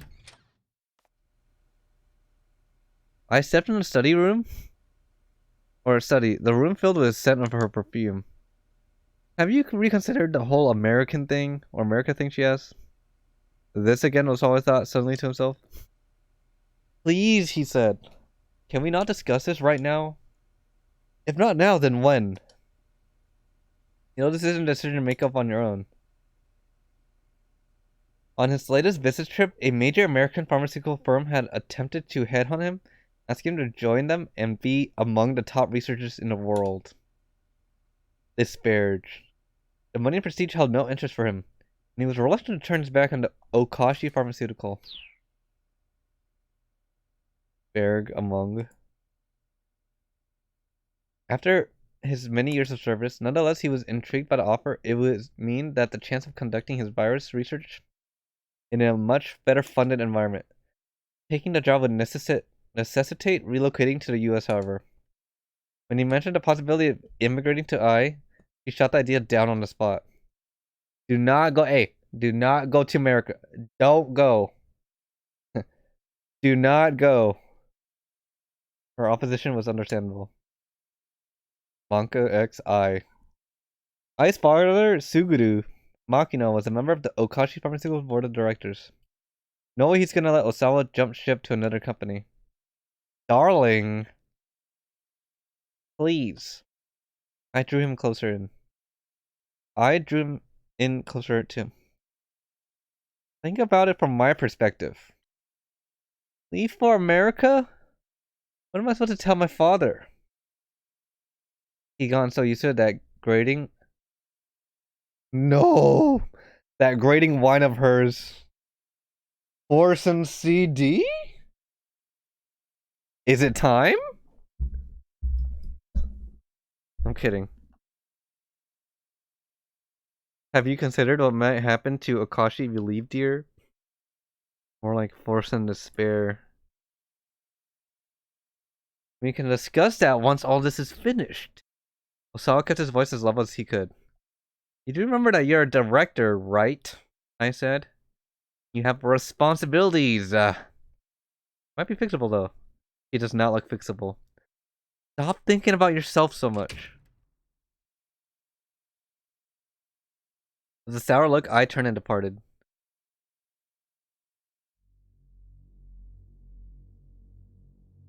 Oh! Disparage. Well. Bro, my man looks like this, but in the inside, he's thinking about music like this.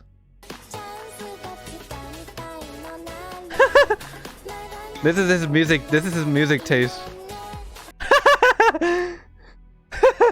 That's his music taste.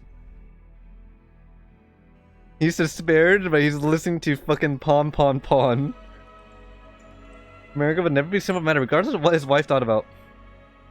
Disparage, Nian, please. There was another reason, however. The antiviral agent! Antiviral! But I need to be viral! That he developed at Okashi after Ua. The Ua. Wait, isn't Ua just like the Minecraft, like, hurt sound? Ua. After the Ua virus was discovered. Infectious disease research facilities worldwide had thrown themselves on a top secret effort to develop the vaccine. The vaccine. Ooh. But Makino had ordered Osawa to work on creating an antiviral agent, not a vaccine. A vaccine immunized the subject in order to prevent infection in the first place. Conversely, an antiviral agent can be used to treat patients already infected. It was a so-called wonder drug for combating the virus itself. Creating such a drug was far easier than done. Aware. Developing antiviral had been a long, arduous road.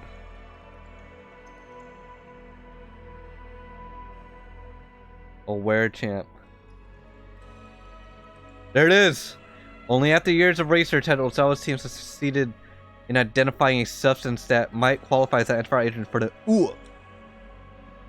In theory, if it was administered during the virus's initial stage, 100% recovery could be attained.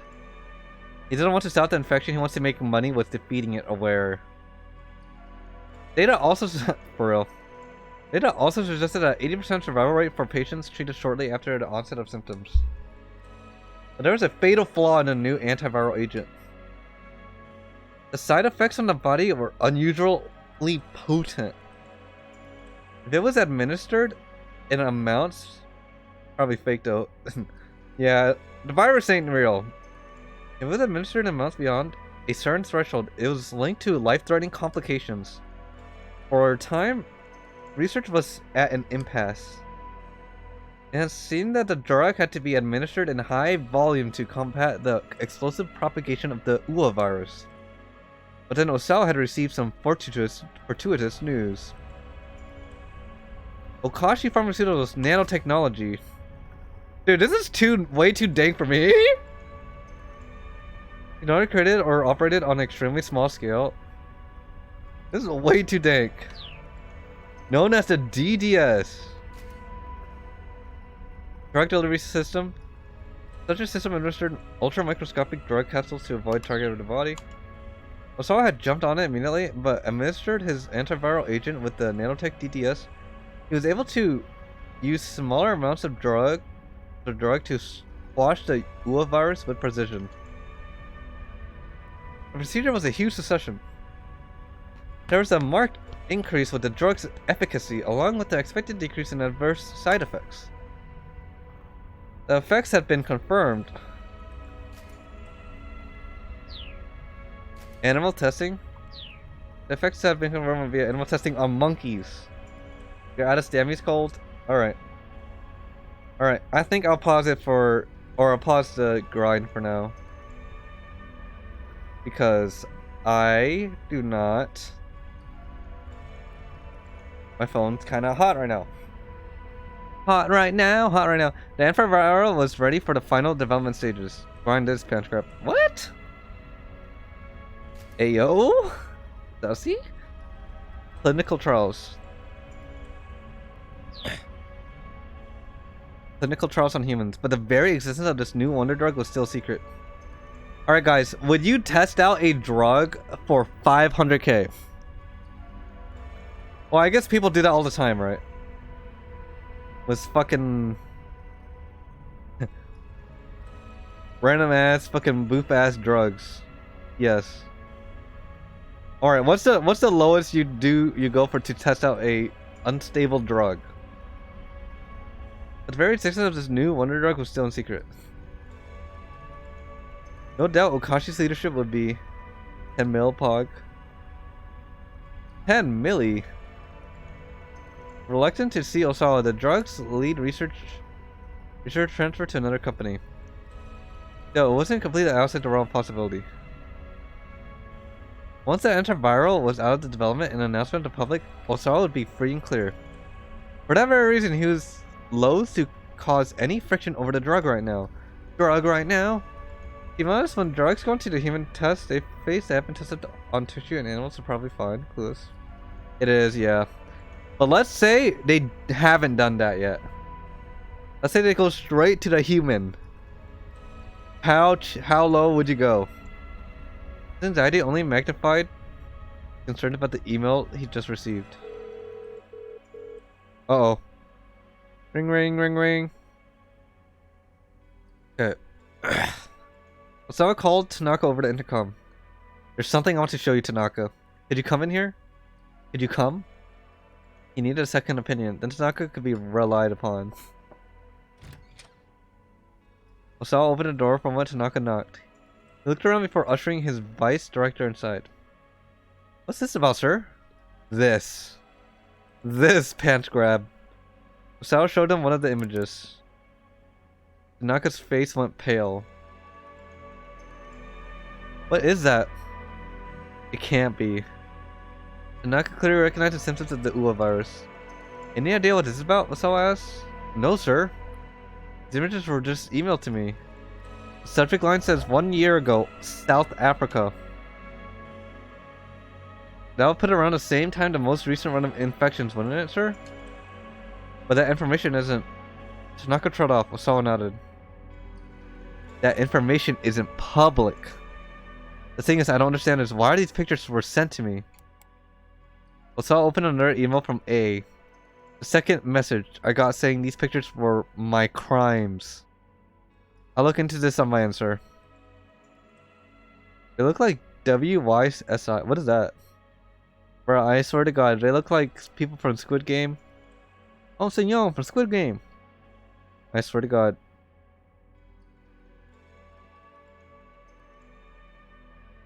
I'll look this into my end, sir, Tanaka said. He hesitated uncomfortably. Sir, just to make sure, are you asking about what I think you're asking about? Osawa said. Tanaka gave a slight nod. Understood, Osawa said. Don't worry. I won't trouble you. I appreciate that, sir. Visibly relieved, Tanaka left to study. What is that acronym? The UA virus. With the folder were enlarged images of the virus itself. He double-clicked one of the images, it blew up on the monitor and revealed the pathogen intricate detail. A specimen of the UA halodromes? Is this halodromes? Was approximately 100 nanometers in diameter. 5 head. Do you hear it? Do you hear Halo? 10,000 of them in line would take up barely a millimeter. But a single tiny virion upon entering the human body could become 2,000 an hour. And that speed of multiplication was nothing short of astonishing. The Covenant. Even when the Ebola virus had typical incubation period of 7 days or so before infecting developed symptoms. It's time they're invading. For influenza, it was 1 or 2. Onset, the UA virus happened in a mere 12 hours. The flood. The UA is actually the flood. Osawa viewed an image slideshow of the virus's propagation mechanism. It was a fascinating sight, no matter how many times he looked at it. Viruses existed to multiply, nothing more. They had no motives, no driving logic. But nothing but simple multiplication. To Osawa, the fact held a certain air of mystery. If viruses had emotions, how would they feel about their lives? He had thrown himself. You know, you could think of it like this, but a virus of the Earth are humans.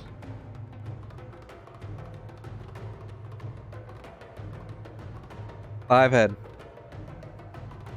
We are viral to the Earth.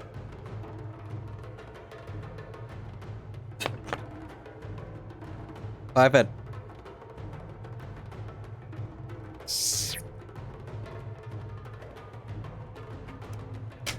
You put the Halo theme in the background. He had thrown himself to virus research in search of the answers to this question. That answers that no man could truly know. Try it.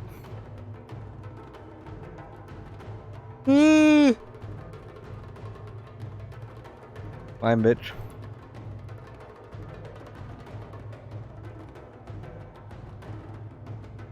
Don't worry, I know which track it is. No, it's not the Halo theme song. It's this one. This one.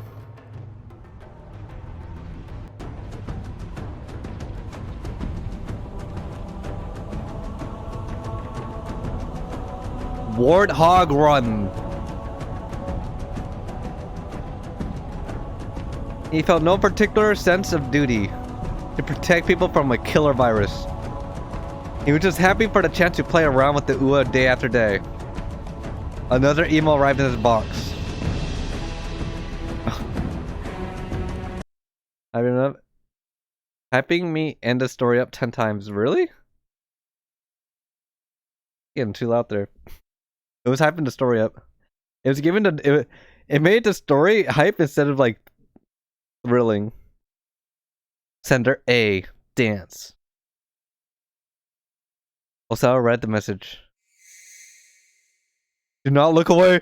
Do not look behind you. Monka X. This time there were 4 images attached. Osawa opened them all. The first shocked Osawa so much that he felt like he'd been punched in the head. One of the UA patients from the earlier images was being injected with something. No. Salam muttered to himself. It can't be.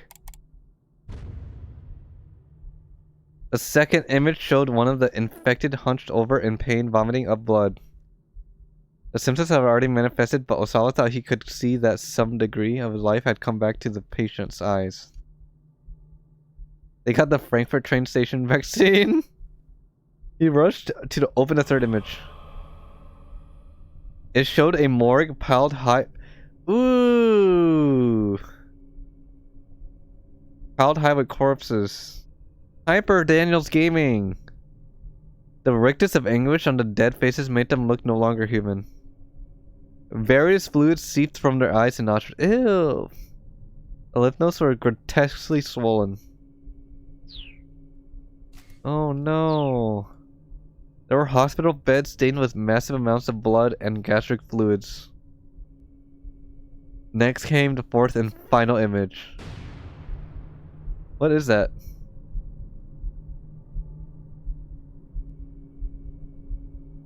More corpses. They had badges affixed to their chests. Okay, I'm about to buy the Halo Master Chief Collection. Really?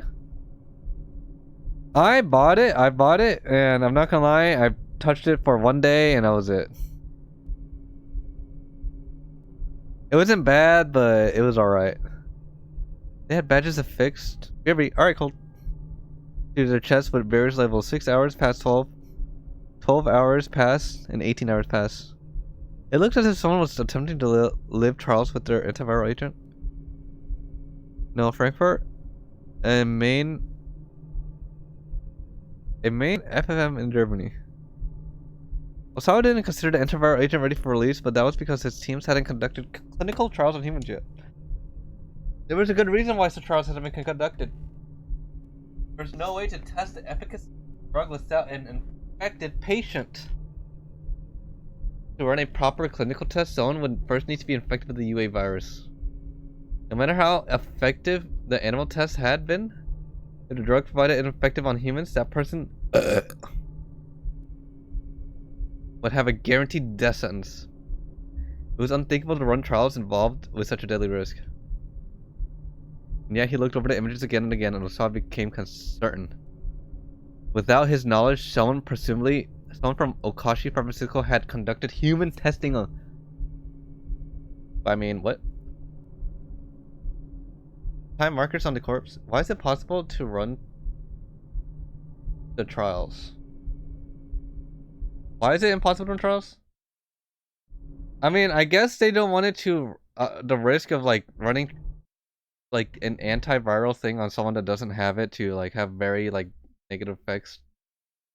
I guess. I mean, I don't know. I don't think it's like impossible practically, but like ethically or you know, legally.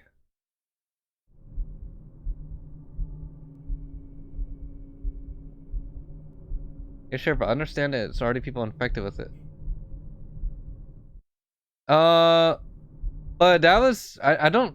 So wait, I started ready for release, but that was because the team hadn't conducted clinical trials on humans yet.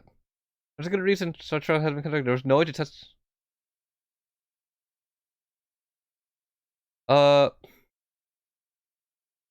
Shouldn't you test it on them? It sounds like the better choice. I mean, I think so. This guy wasn't there for that, right? Like the vaccine wasn't released. The antiviral wasn't released yet, and I think that what I'm understanding from this like image is that someone got a hold of it and used it, but it turned out really bad. You know, because it wasn't like properly released, and he wasn't there during the time. Oh, it's what I'm getting from this. Run proper clinical test with someone who first needs to be infected with UA virus. See, so if he didn't do the test, he wasn't there. But for some reason, they're saying that there's vaccines and they see it and shit. Or he sees his vaccine there.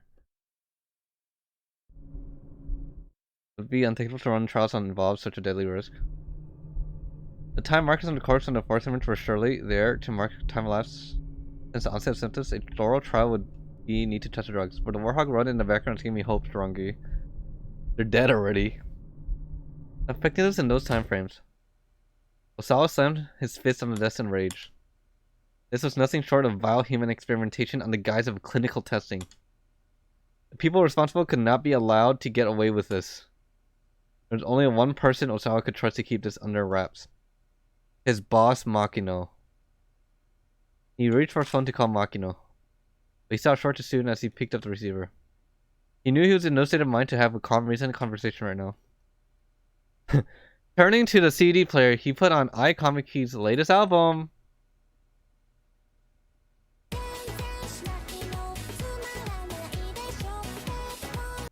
Stupid. It's time. Leaning back in a chair, he surrendered himself to her soothing tones. He said out loud to himself, "It's time." Wait, what's the actual album? Wait, of the game or the one that we're talking about? Bit by bit, he could feel himself returning to a calmer emotional state. There had been a time when Osawa hadn't listened to music at all. No, what he just said right now. Oh. Aya Kamiki. You know, is that a real person? Aya Kamiki. Oh my god, it is! Aya Kamiki's real. Wanna listen to one of her songs? Let's listen to what her Pog put on. Let's listen to her best song. Hold up. Sadly, she's not like that big. Let's listen to this. Oh, bro, when you know the YouTube video starts with fucking this old ass anime graphic on, goddamn.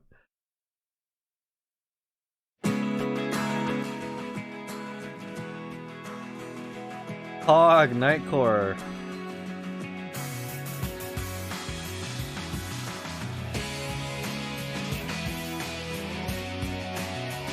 Yes. Pepe Sad Jam.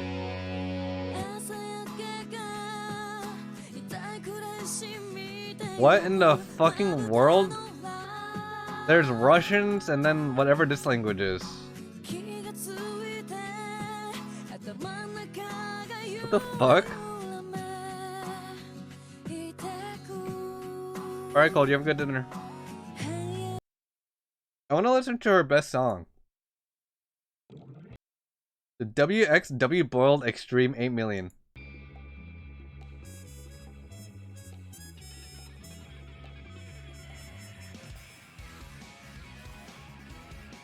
What the fuck?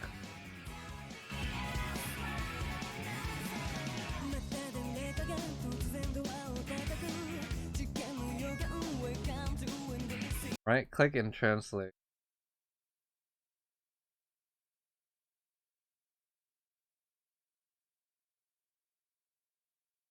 Right, anyways. He reached for his phone and called Market. Wait, turning seas for the latest album. Oh, I accidentally fucking.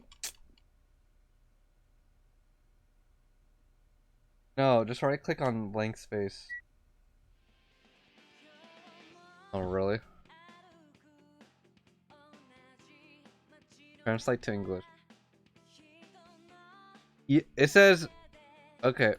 The first guy said, "Pow, very beautiful music. I heard it on the radio. I researched and looked where I ended up. Oh, whoa. Now I'm going to download the CD to listen, lol." The Russian dude was like, "You are just a great blogger." Is that the Green Dragonfly hero that Drake Bell was in that one movie? I don't think so, Cold. I think that's some Kamen Rider shit.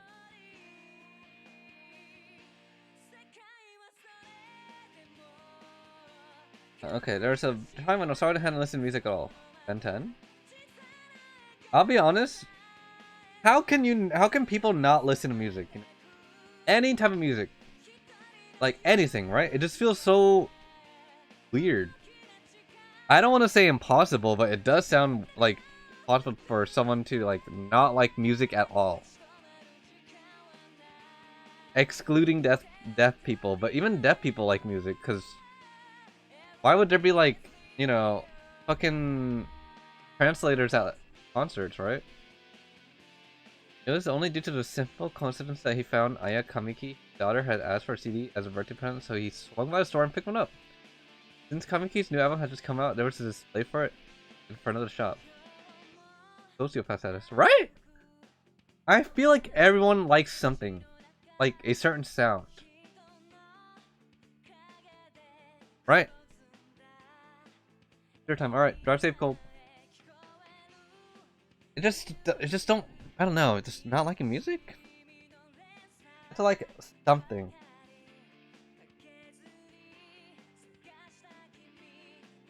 For real though, I kind of want to go Acero. Go Acero, bro. Wait, where is he driving, Lil W? Probably picking up food.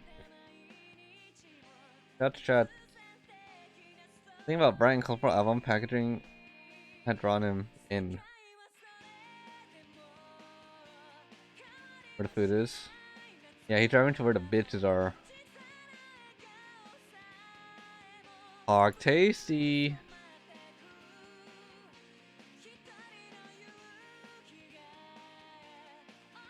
Okay. After a time, Osawa could feel himself growing calmer. He took a nice deep breath.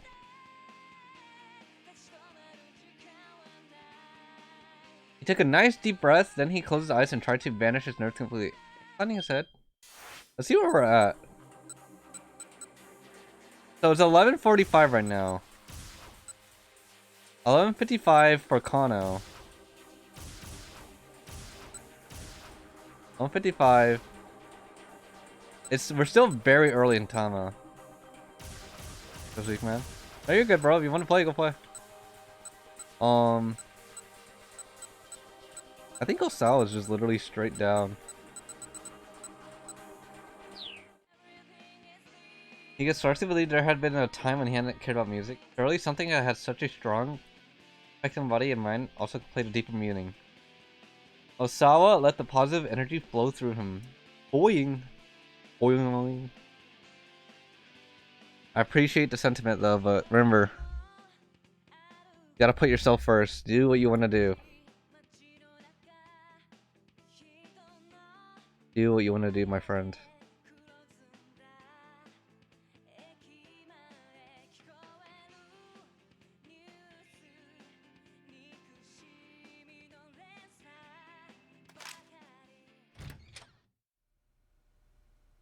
Mr. Sawa, did you have to make a phone call? Feels weak, man, I guess. Study door had opened. A stolid-faced man who appeared in the doorway. It was Yoshio Kajiwara. Go podcast mode again. Yeah, podcast most time. He is sociable but awkward, and despite his reserved personality, he can be quite unsettling. His colleagues at the precinct refer to him by nicknames such as Japanese Columbo. Streaming podcast POV. For real. That's me. I want to get a new mic. I want to get that HyperX Quadcast mic. Ooh. Struck Osawa as a bit too soft-spoken and meek for a detective, really. Sure, SM7B easy. Sounds expensive, bro. My back is sweating. An instrument of the kidnapping case gave me an impression of flighty detachment that made him seem rather independable. I know, it's nothing important. Osawa drew his hand back from the phone. Are there any me developments, detective? Kajiwara shook his head apologetically. Sorry to bother you when you're so finished in here. Would you be so kind to come to the living room? Alright, Osawa said quietly. Only be a bit longer. Kajiwara nodded and departed. He took a nice deep breath and then he dialed up Makino.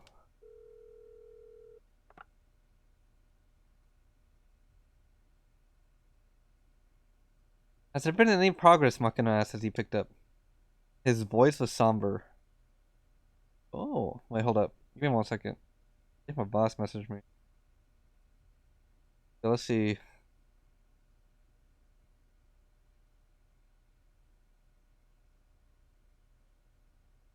Let's see. What is this? The hell is this?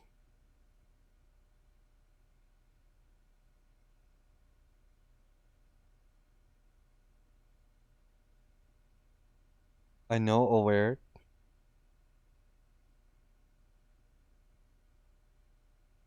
Okay.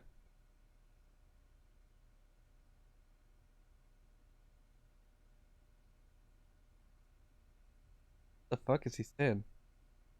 Ah.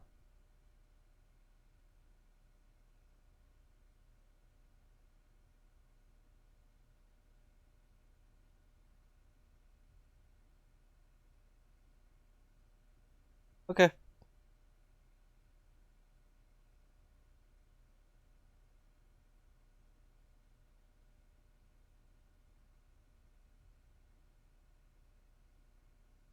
Okay. Has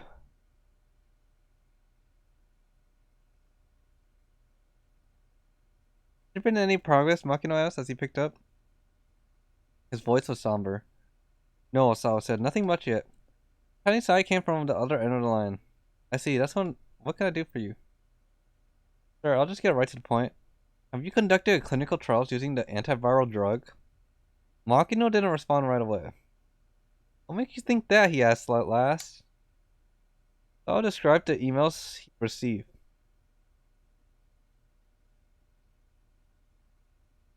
When he finished, Makino let out his breath in surprise. Not over the phone, he said. We'll discuss this in person. I want a wireless headset. I'm fucking tired of this wire shit, bro. I'll head over to your place when I'm done here.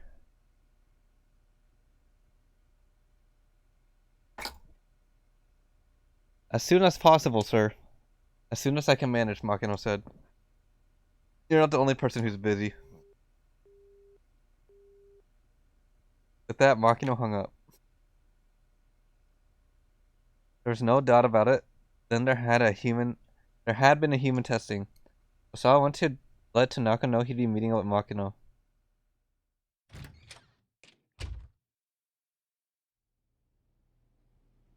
Hajiwada stood in the hallway. The fuck? He looked like he'd been waiting there the whole time for Osawa to come out to study. Are you hungry, he asked? Why does he look like that? Here, I got something that's good when you're tired. Hajiwada slipped a hand into his suit pocket. Pulled out a banana. Okay. Bananas are nice. I like bananas. I'm fine, thanks, Osawa said. Hajiwada seemed to lack a detective's sense of situational awareness. Being around him got on Osawa's nerves. Well, sir, I need you to come with me, the detective said. If you don't mind. He took Osawa by the arm. The fuck? Hajiwada hurried down toward the living room. Osawa could hear the other detectives on the other side of the door. Working at a time like this, seriously? Sheesh, I did not get rich people nor their priorities. Yeah, I feel bad for his daughter. Her dad's a real piece of work. Nice, they were bad-mouthing him in his own house. Oh, I'm really sorry about all that, Kajiwada said, pausing in embarrassment. Osawa pushed past him and the door opened. What? Whoa, the whole gang! Number of police detectives that holed up in the living room. They went suddenly silent as Osawa entered. So tell me, he said sarcastically, would you rather I stay here weeping as I watch this disaster unfold? The detectives once then grimaced. Forgive me for not being perfect, father, he added. What the hell's going on? He added in his hostility building. Kajiwada stepped forward to intervene before things go out of hand. Now, let's not be touchy. I am not being touchy, Osawa snapped. But he knew full well that he was. These guys had the time to sit around backbiting him, but not go out and bring Maria to safety? Oh my god! Wait, this is Hitomi's dad.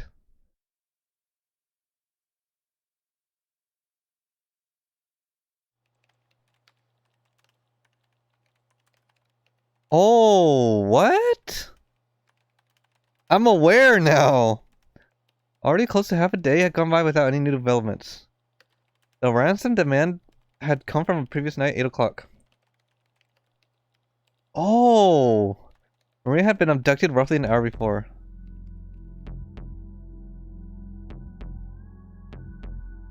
Tomorrow, 10 a.m. by Hachiko and Shibuya. Have the sister Hitomi bring 50 million yen. If not, the girl's life is forfeit. The kidnapper called out only once, so the police were unable to run a trace. I'll do it, Hitomi says. Anything for my sister. She didn't hesitate, decided as a decision that she make the ransom handoff.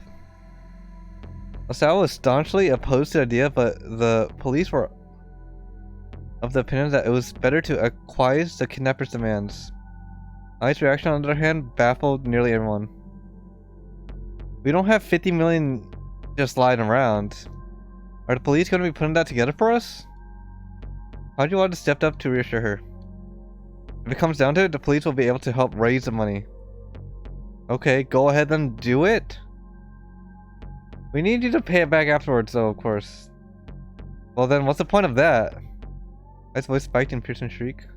Bro, this girl sounds like a little babe right now. Calm down, Osawa told her. You're making a scene. I turned away in a huff. It's alright, Detective, Osawa continued. I'll talk to the bank first tomorrow. I thought we were rich. Well, I guess 50k is a lot. Figure something out. At that, I stormed into the room. Kajiwara bowed his head several times in apology. As soon as Hitomi made contact, we'll apprehend the suspect and take things from there. What? Hold on, won't that put Maria in danger? If we kidnap the kidnapper, if we let the kidnapper get away with the money, we have no proof that he will return the hostage safely afterwards. So how do you get out of this winning then? Like, there's no winning for them. There was a certain logic there, Osawa had to concede. They just had to trust him, huh? I see, he said. Are you saying that catching this guy will be easier for you if he keeps my daughter hostage? No, that's not what I was saying. Kajiwara wiped the sweat off his brow and bowed profusely. At least I promise we'll get your daughter back safe and sound. Obviously there's nothing to be gained from further challenging the detectives. Alright then. I'll let the police do their job. Sawa bowed even lower than Kajiwara did.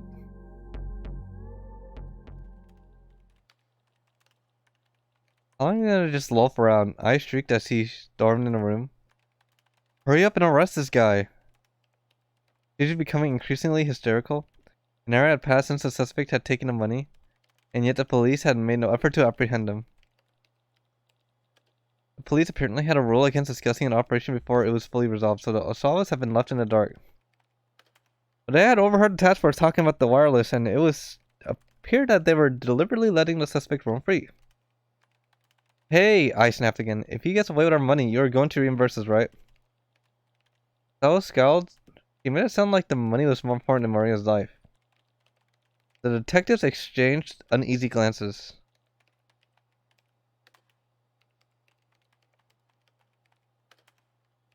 It's only money. Osawa chided his wife. It's only money, it doesn't matter. Only money? Are you serious? Do you have any idea how much we're talking about here? Only 50k, right? Only? Ferocity in her voice left him with no response. He should have known better than to expect her to make sacrifices for her daughters. By now, he was accustomed to Ai's coldness toward the two girls. Twins were Osawa's daughters from his first wife, who passed away 15 years earlier. I had no blood ties to Maria or Hitomi herself. Ah! Well, I continued, are the police going to reimburse us or not? He glared pointedly at Kajiwara. Well, right now we're focused on making sure Maria is safe. I stormed up to him, shouting out in his face. Stop dodging the question and answer me. Yes, of course, Kajiwara squeaked. Maybe, would you like something to eat? Maybe it helped you calm down? He held a banana, I smacked it out of his hand. Oh dear, what a waste. I mean, you can still eat that banana. You can still eat that banana. Roy, what are you up to, Troy? How'd you want to scramble to retrieve the fruit from the floor? Well, Saul went over to Tanaka and whispered into his ear. I'm gonna meet with Mr. Makino. Elden Ring PPS Rec? Oh. Nice. Gonna meet Mr. Makino? Tanaka nodded silently. I'm assuming the challenge is still not done yet? Or are we donezo? Manifesto? No, Sage. Soon. Turning, Osawa saw Kajiwara looked at their direction, made eye contact. Olympia's just annoying. I bet. I feel like it's just that one move, like, after a certain phase. You know, you probably know which move I'm talking about. The one where the fucking laser just keep following your ass. They made eye contact, but Osawa quickly looked away and strode out of the living room.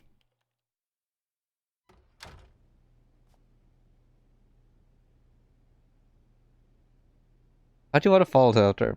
Excuse me, Mr. Osawa? Instead, keeps running away and lingering hitboxes.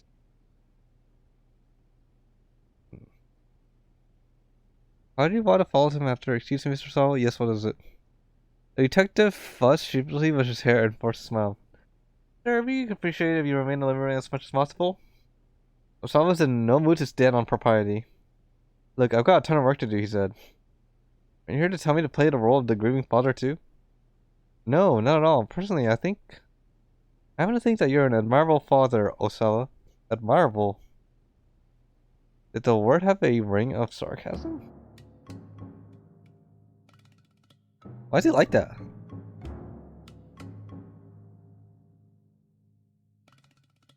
You had no way to tell Kajiwara was being forthright with him or not. You're no ordinary fellow, Mr. Osawa. You're a genius. A genius? Me? Osawa made a skeptical noise. Am I mistaken, sir? You made a very important strides in the field of virus research. Or well, I've been told so. Osawa wasn't sure how to respond. He had never considered himself a genius. Just someone who was more interested in viruses than he was in other people. Everyone who's a genius is also a bit of odd, after all. Hajiro Wada went on. Probably he'd intend that as a compliment, but still. I mean, there's nothing wrong with weirdos.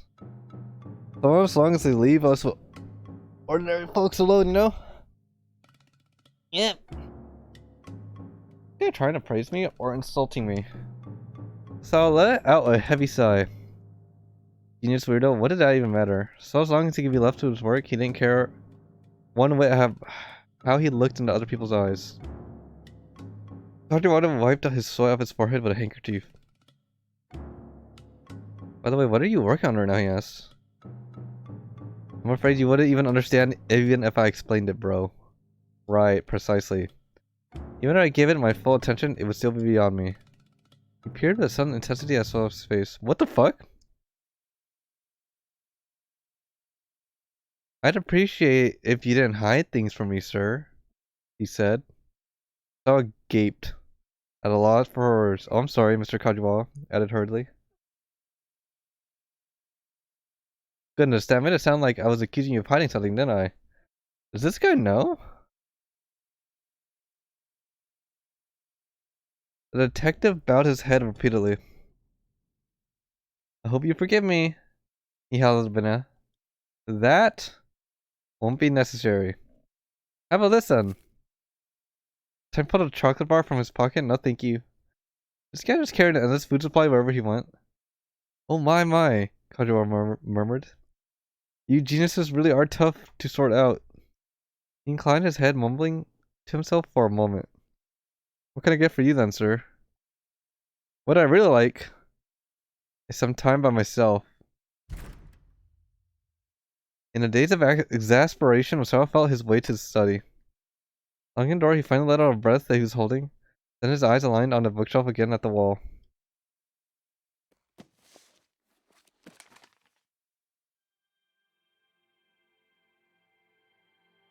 His daughters! Oh, they're cute. He pulled out a photo album and began to flip through it. There were pictures of his daughter's grade school enrollment ceremony. Their mother had already passed away from illness, so Osawa had to take the girls on his own. I remember that after the ceremony, he told me he had come down with a fever. He told me he had been rather sickly as a girl, fallen veteran as a drop of a hat. Maria, by contrast, had been lively and energetic, quite a handful. Osawa had found it remarkable that their personalities could be so different despite being twins. He flipped further into the album. There's a picture of the three of them at their grade school graduation. Maria was looking at the camera, or Maria was looking away from the camera. Osawa felt like someone stabbed a dagger in his heart. Her heart.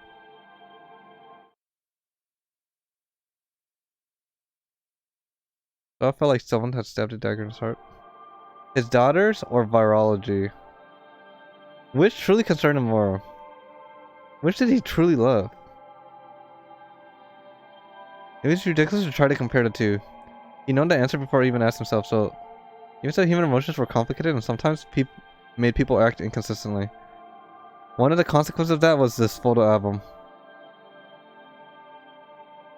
This is the last photo he had of Maria. He searched through the rest of the album, but she was nowhere else to be found. What?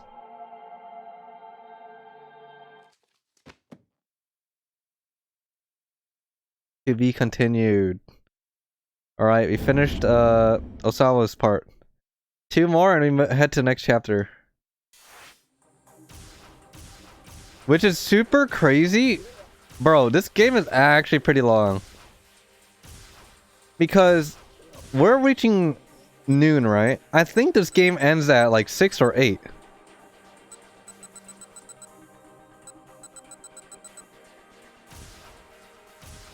Which is kind of crazy. Let's finish up Minorikawa's.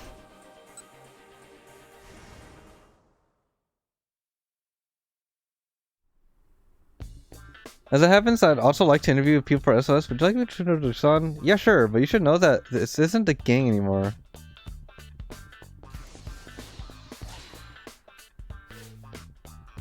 Yeah, my son isn't in the gang anymore? Oh, Minorikawa hesitated. Guess he's no use to me then. Oh, believe me, I know how you feel. Look on Endo's Facebook volumes. There's no point in interviewing Endo's son if he wasn't in the gang anymore. I figured that Minorikawa's run of good luck would end eventually. So he had gotten a lead in the form of a name, SOS. That was progress.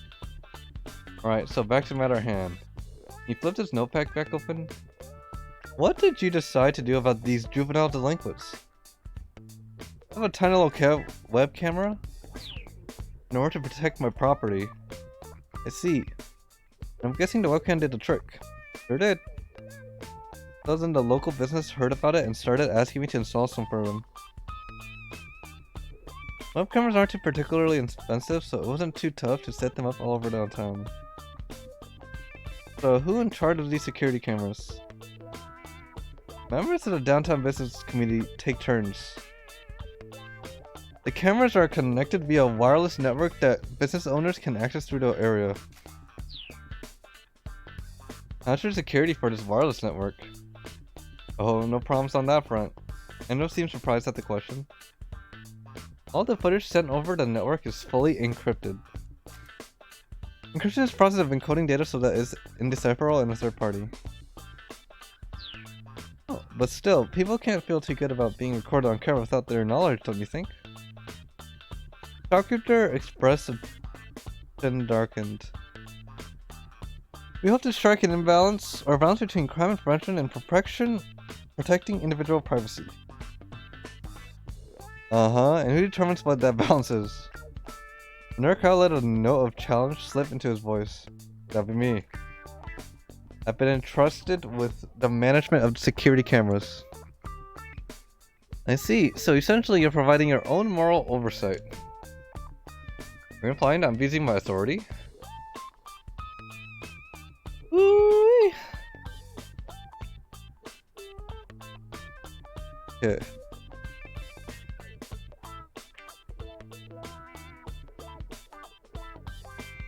Catching my breath a little bit here.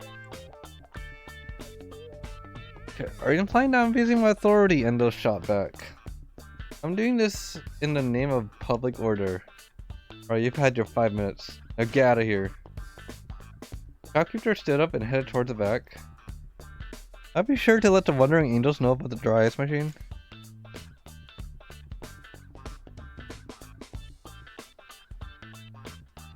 Wait, when Aki Omi Mondo didn't show up at the theater to meet at the time, production assistant Yukio Tozuka. Oh, never mind. That's not.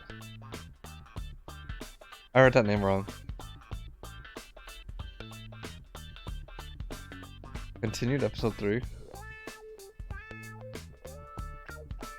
Pops Master Shinichi Bando. Endo didn't reply.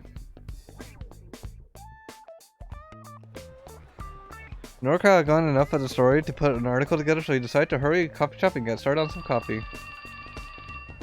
He's making his way along Dogonzaki, then his cell phone rang. The incoming call display showed Chiaki's name. Hey, what up, Chiaki? Hey, what up, girl? Oh, it's no use. She sounded like she was on the verge of tears. What's no use? I can't do this. I just can't talk to people. What? Why not? It's just that everyone seems so busy when they're walking so fast.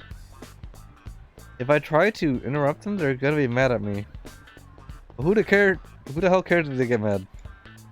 Nukar was ready to start ripping his hair out. I don't want them to be mad at me, she whimpered again. Well, this wasn't about what she wanted, was it? He was supposed to be working, not whining. Look, Chiaki. You need to get me some of those bitches. Get me some now. Do I make myself clear? He hung up before he could squeeze an objection. He could squeeze an objection. Damn it, Minorika muttered. Just what I needed, one more thing to worry about. He pulled at his hair a few times and cast his worried gaze in the direction of Shibuya Station.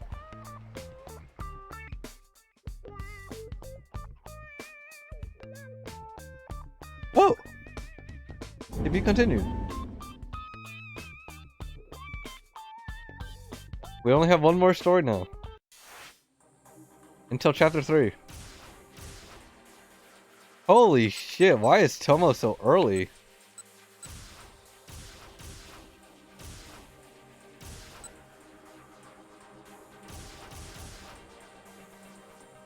The fuck?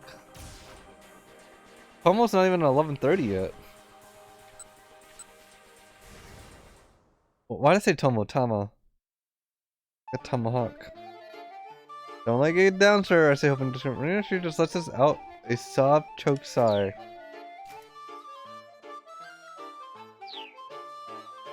I'll try again. It'll be okay. Whether or not it helps you lose weight is spicy and does make you sweat. I'm not sure I follow, Chiri says.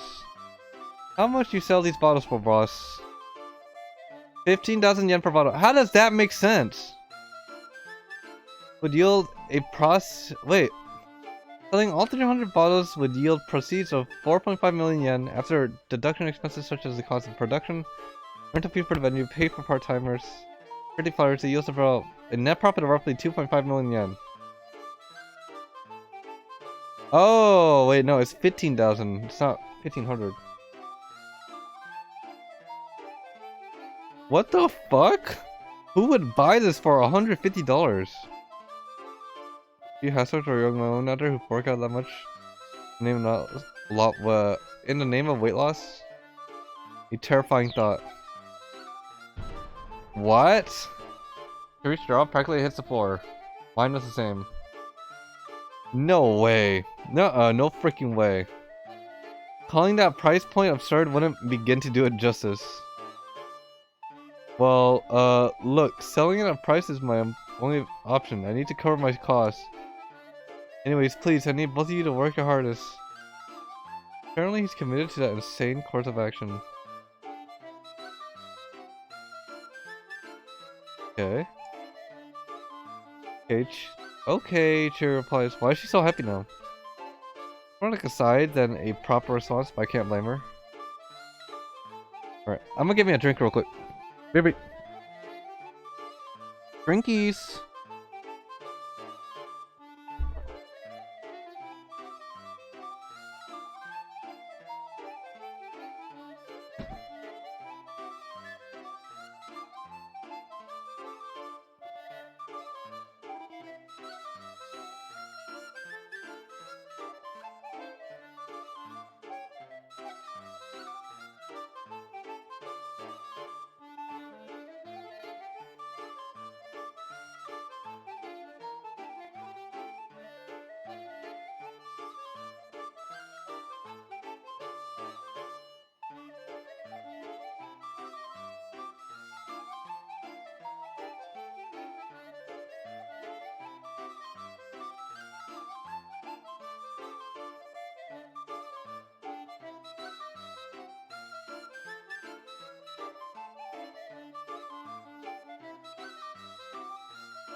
People fluting.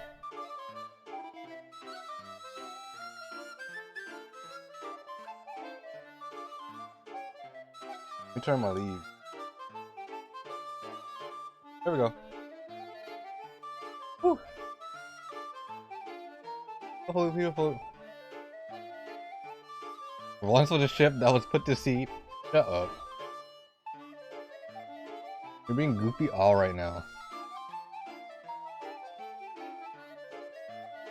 Okay. Now for me, I can't.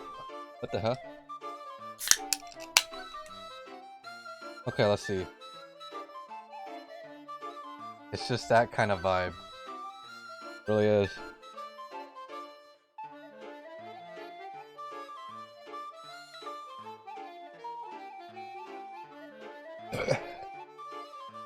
So previously on Thomas' story, what are you drinking? It's a small root beer. Small.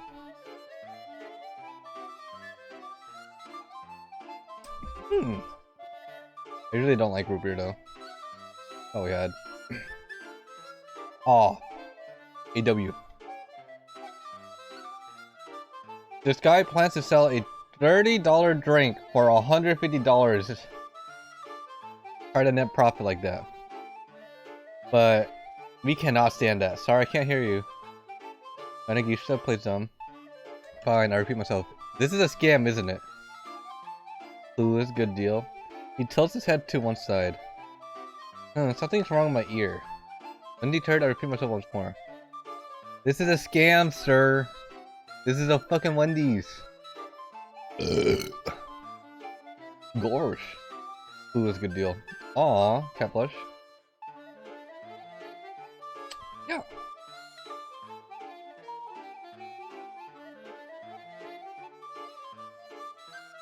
Here's our walling up in Mr. Yanagishi's eyes. Look, kid, he says huskily, listen up. He's clearly struggling to maintain his calm. He's crying. You're in grown-ups world now. I nod a few times. A scam is still a scam, right, I say? You, sir. How's the settle going? Feels weak, man. Grown-up world, bro. Fuck the grown-up world. I'll just stay young and sexy forever. What's your name again? Oh, it's Tama. Okay, Tama, why are you still wearing a costume? What? He straight up dodged my question. Oh well, at least I tried. Explain the situation with my suit. So can I get out? Didn't go yet. I was fooding right now. Really? What'd you eat? So then, are you going to do the sales demo like that? Well, if I can't take the mascot costume off, I don't have much of a choice, do I? No. That won't do it at all. I hired you to be a model. If you're wearing that thing, then what's the point? Wait, if he hired me to be a model, that means I'm hot AF, no? That means I'm kind of babe. Lots of words. The point is exactly what he's missing. It's not like I'm wearing this getup because I want to. The meat, cucumber, and pickles. Haven't we cut it off for you? Cheery says with a big grin. He pulls up a massive pair of scissors out of her bag. The blades make an unsettling nip sound. As she waggles them in my face. Whoa, you can't do that. That suit's a rental. I don't want to have to reimburse him for the thing. Well then what am I supposed to do, I ask. He looks at me uncertainly. Why does he look like Greek God X? Wait, he does. I think it's the afro. Fuck? What's this? Back when he didn't fall off. Yeah, true. Don't know what the fuck happened to that dude, but goddamn. He need help. Memo is wilder nowadays, for real. I don't know what's going on with that dude, but boy needs help. He needs to get off the internet. Well then, what am I supposed to do? I asked. Maybe you could just have someone from the rental place come down? Or helping yourself to the rest of my lunch? MF is wilding nowadays. Hey, good idea, Yanagishita says. He seemed to be making an effort to calm himself down at least. So, obviously when he was big and unhealthy, he seemed like kind of a normal ass person, right? And then all of a sudden, in his health phase, he's now a fucking goofy motherfucker. Know what I mean? I don't know how normal is. I don't know him. I don't usually watch him. I felt like that doesn't seem right. Create your self-value. I guess. Bro, he's been watching those Andrew Tate fucking podcasts, huh? Just try to grin and bear until then, Tama. That's not what happened to him. Bananas, man. Yeah, I don't know. I think so too. Tate aware. What? Okay, I'm not gonna lie, this guy came out of nowhere. Like, who is this motherfucker? He came out of the woodwork bringing, like, incel-ass, like, fucking takes. True. Why did we give him a platform? Try to grin and embarrass it until Tama, then I guess that's that then. I'm sure we'll get it off eventually, I say. Hopefully before the demo. That's the spirit. I really need you to be my model. A model, huh? It's flattering, but I can't help but wonder, would I be any good at that? Brew Miggies. Why how he looks, I'd imagine he'd be good at woman, but he's just fucking up. Yeah. I mean, he looks alright, like, in terms of looks. But that personality, I don't know. I think it takes a little bit more than looks. Actually, nah. Some girls are just shallow, bro. Pepila.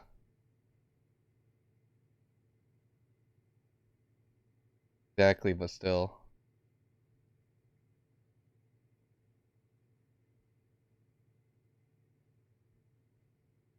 What you're saying? He could have been like.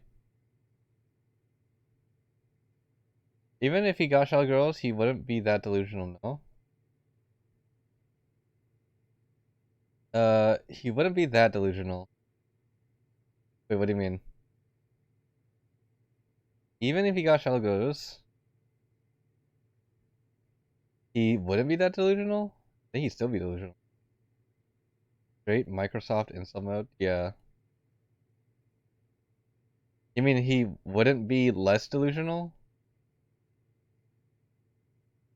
I don't know. I want to know how the fuck he came. I'll be honest. I want to know how the fuck he came up with his like these values and all that shit. Same thing with Greek too. Just started like acting like it's a way of life. But I can't help but wonder, man, would I be any good at that? Well, this is no time to be timid. IDK, man. People do be crazy in the world. Need that money no matter what.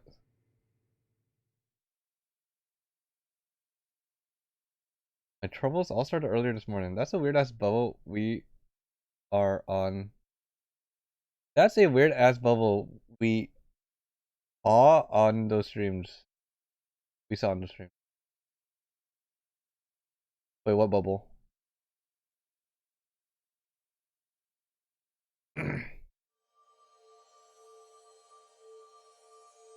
I was at a knickknack shop on the Center Gay.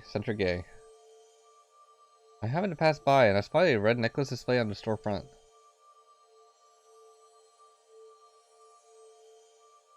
And I got this weird sensation when I saw it. You could call it maybe deja vu, something like that. Weird ass bubble. Wait, sorry, what did we talk about? Man, I'm fucking stupid. Bro. And then I got this weird sensation when I saw it. You could maybe call it deja vu.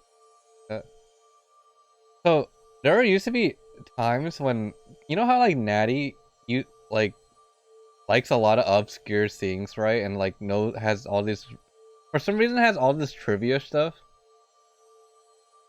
He would bring a lot of it up, and for me not knowing like any of it kind of made me feel like fucking dumb. I was like, he's talking about this and that, like it's common knowledge, but I don't fucking know what the hell, you know, or I didn't know, or I don't know what the hell he's talking about. And I was like, am I the dumb one? And there were other times, or like a lot of other times, where I felt like just stupid on stream too. I haven't felt that recently, but I think last year definitely a lot. Natty Disparage. I wonder what he's up to. He's a mysterious and interesting guy, to be honest. Yeah. Cool guy. I mean, guess he likes that. Sad he's not around as much anymore. Yeah, I guess he... Man, I don't really know what it is. I don't know. Cause he's like... I think sometime last year when I was like doing slightly well, he was like, "Yeah, the chat's not the same anymore, so I don't feel like I fit in." I'm like, "The fuck's you mean? The chat's literally the same goddamn people." I think he just doesn't really watch Twitch anymore unless it's like a RPG. I understand that though.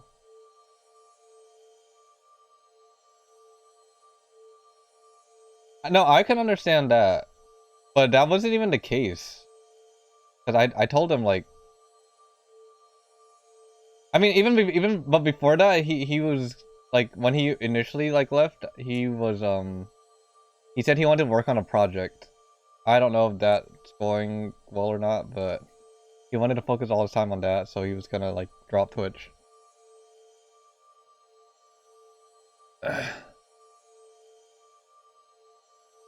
Gunsendro, he was there when it was like a private session. I mean, he was there even when it was like a lot of people, you know? And when I say a lot of people, I just mean like the usual people we have now. But yeah, he is definitely not a people's person. I mean, sometimes. There's always phases, right? When you want to talk to people and when you don't.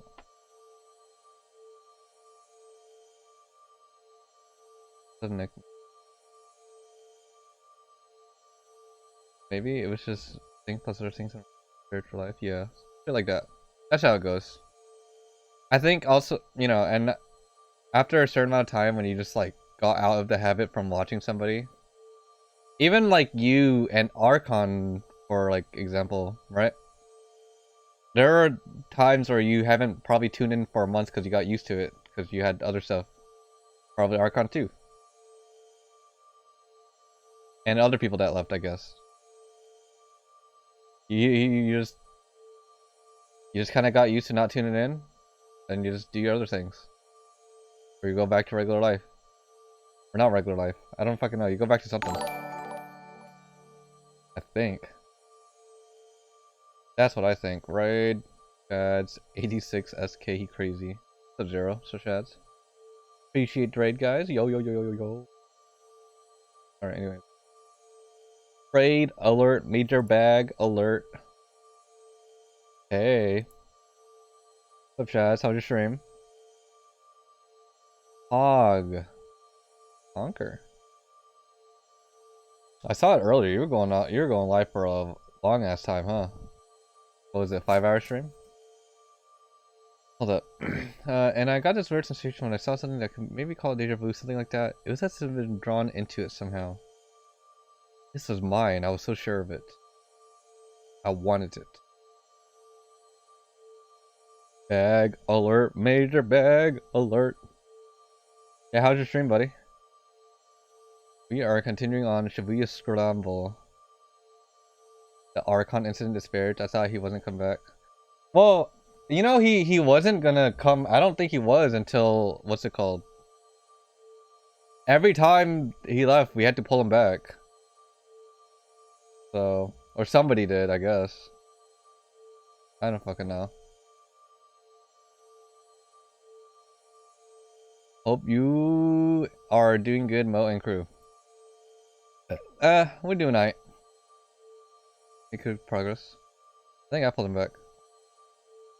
Yeah, I think the most recent one it was Squirrel, and then the one like last year was Camzy. Wait, Shads, I don't follow you. Why did I see your stream? Made good progress, noise. Or I had you on my list. As soon as I possibly could. That's how strong the feeling was. Where's 40,000 yen? Do you follow me? I follow you. But it makes sense though, right? I feel like even if you're a regular here for like a while, if you go to a habit of like not watching, you'll get used to it, and then sooner or later people drift. Look at Camzy. Camzy was like a good part of it, right? He was here every fucking day watching all fucking minutes because of her fucking time thing. He's really busy. That too. Look, I've been in Shad stream before too. Shad's Rage. What's up? What's up, Marzi?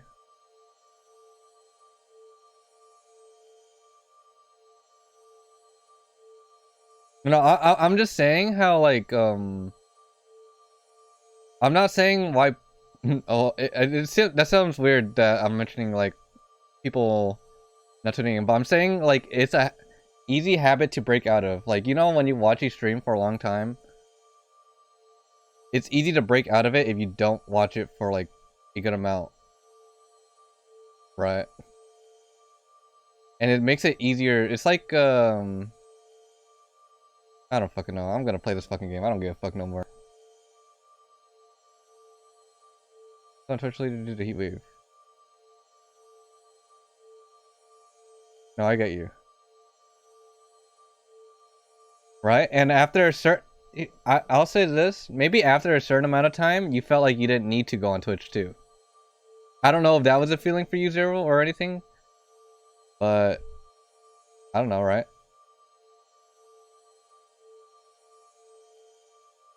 Get offensive. Because I'm pretty sure... that was a saying. Krypton. Also, COVID normality is getting on. What? Yeah. I mean, this is not a matter of like, this applies to a lot of things, right? When you're used to doing something for a while and then you break it for a bit and then you feel like you don't want to, you're too lazy to get back into it, or you just don't feel the need to. Unless like, you know, unless you do decide to break it.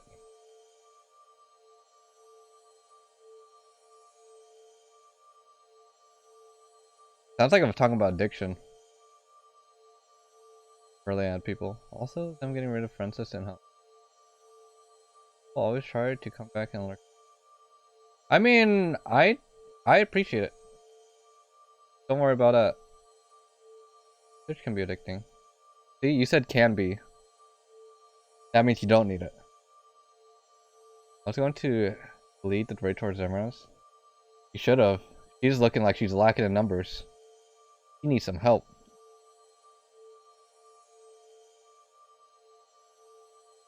I watched you play Spyro 2 way back when.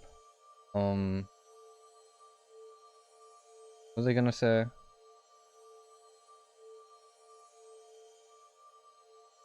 gonna say something else I forgot. Hope you're doing good, by the way, Mars. A lady.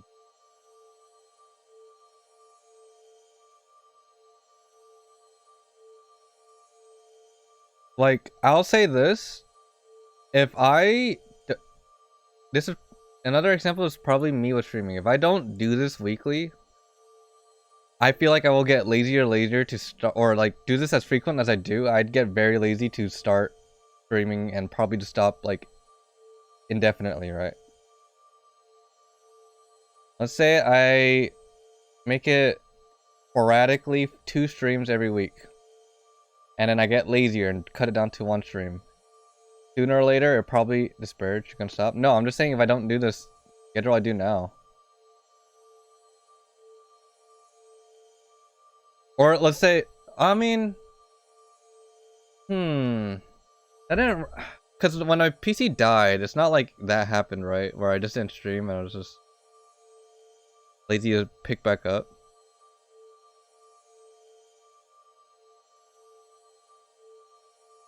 Same viewers, but memories will always remind. Yeah, but I'm not talking about like viewers and friends coming and going. I'm talking about like how easy is to drop a habit. It's what I'm saying. Even after doing something like frequently. And one example is just like frequently viewing a channel, right? That counts as a habit. I'm not like reminiscing, you know. Very Strongy, the dead PC mobile streams. Bro, I look at those VODs and they're like, what the fuck? I did this for 12 hours? How easy is it to stop a habit? Yeah. Ultimate disparage. I only did 2 streams this month.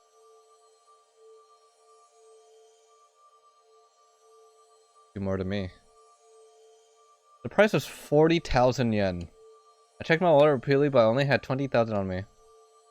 Nonetheless, I needed to have it. There was just one question: how?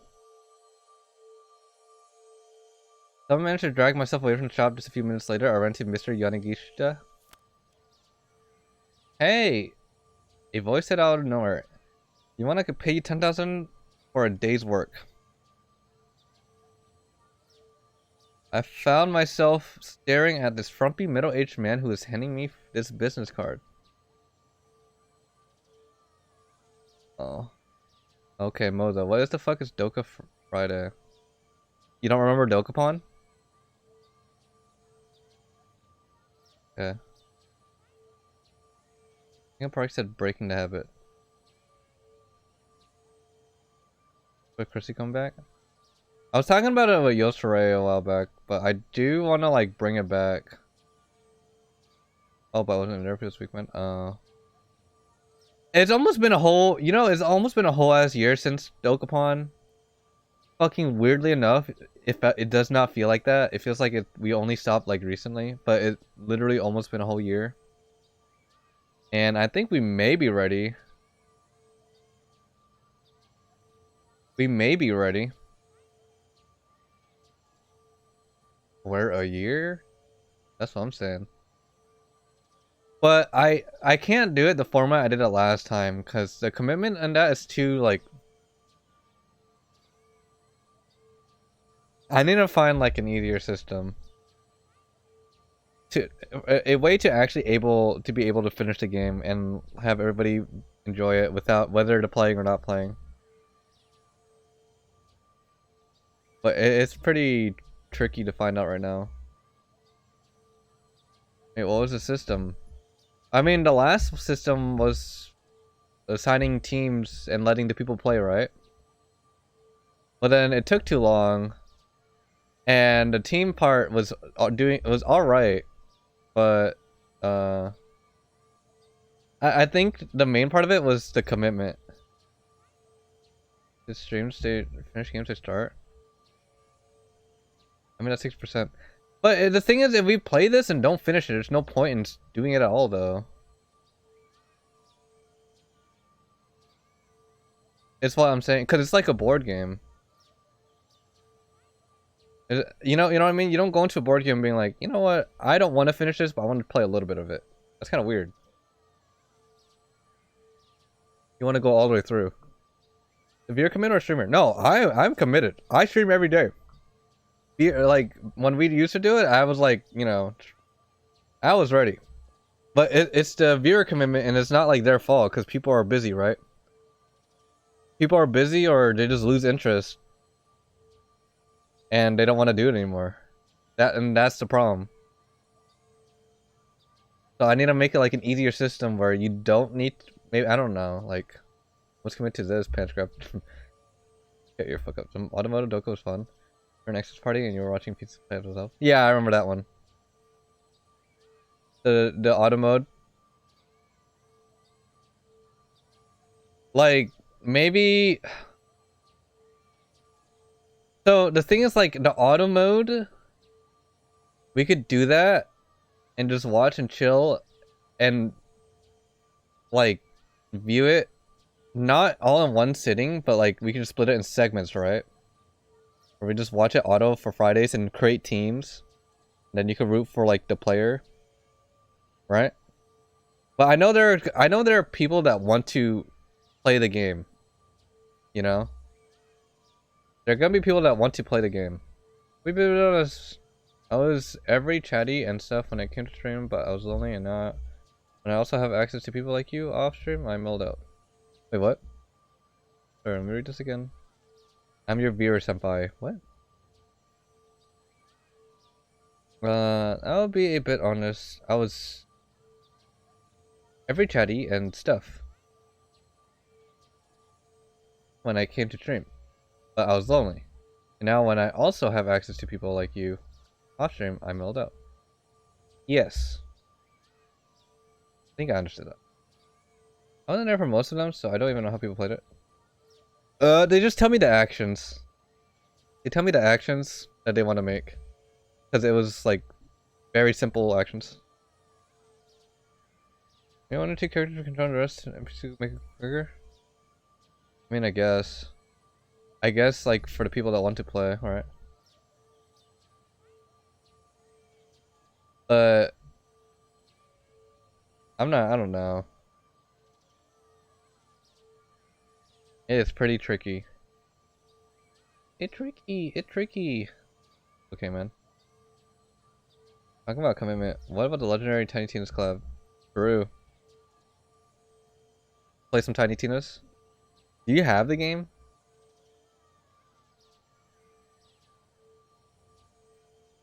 %of streamers never finish the game to start brewing. No. The date I'm buy it. I. You know, I was thinking we don't even, cause like I'm scared of that like commitment thing either, or two. That I don't mind playing with you off stream because I feel like that's more convenient. For some reason, Tiny Tina's is a game I feel like I don't need to stream.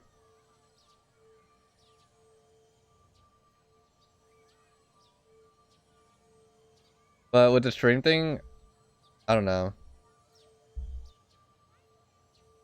True. But would it be content? I mean, I guess, but I don't have that much content brain, I guess, you know?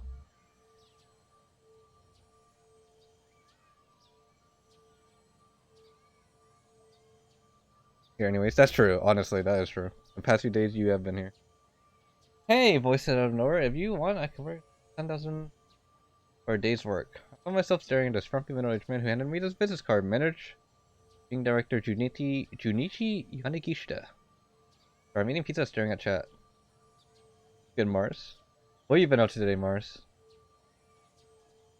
Okay. I'm in a real bind here. Need some extra help? You mind coming with me? Begging you just one day. Seemed pretty sketchy. As much as I needed to get money for that necklace, I wasn't going anywhere with some random weirdo. I ignored him and tried to just walk it off. Please! I need help! Good content, bad for education. Wait, bad for education? What do you mean by that? Yanagishita grabbed me by the hand. Watch it, pal, I snapped. Hands off or start shouting for help. Please, it's not just like that, just hear me out. Look, I'm in a hurry. Please, please, knock it off! I spun forcefully away from him, yanking my hand from his grip. So that's what Tama looks like. Yanagishita world? You know the quote, good for health, bad for education, Adikura comes from? Bro, does that really come from an anime? Weeb looking ass. Come on, dog. What kind of pizza? Pizza time!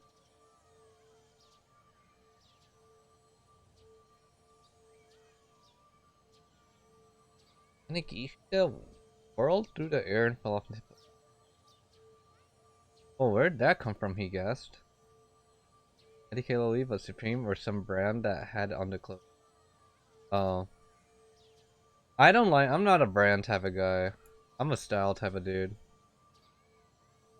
Cause I swear, dude, so many of my friends just have the same fucking generic looking ass clothes, but with the fucking logo, Supreme logo on that shit.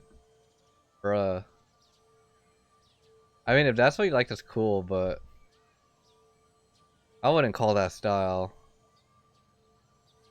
George Bush. He is now. Whoa, where'd that come from, he guess? His eyes wide as saucers. You a martial artist or something? No, I think it's just a fluke.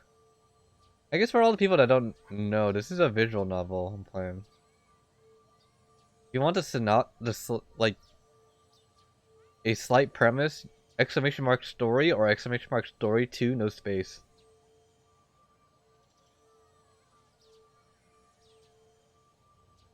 The truth was that I was surprised wait. The truth was I was surprised myself at how well I pulled off that. Okay then. Look, I'm sorry. Can you give me a hand? No way. I mean, give me your hand. My hip's killing me here. Ow, ow, ow. I guess the least I could do was help the guy get off his feet. Look, why are you hounding me so much? Please don't be angry. When I saw you, I just felt it. You're the only person who can possibly do this job for me. Let it aside, but my interest was admittedly piqued. What kind of job? Need a sales rep for a health supplement? I want you to do PR as a dieting success story for my product. Look at you. You're gonna have a body of an you have a body of an actress. The sales are gonna go through the roof. So it was hard to feel too offended when he told me that. God didn't seem as fishy, so I initially suspected. Let me see if there's a summary. So there's 5 timelines you play as to get through to the the ending, sort of. One we're playing right now is the part timer that got introduced this chapter.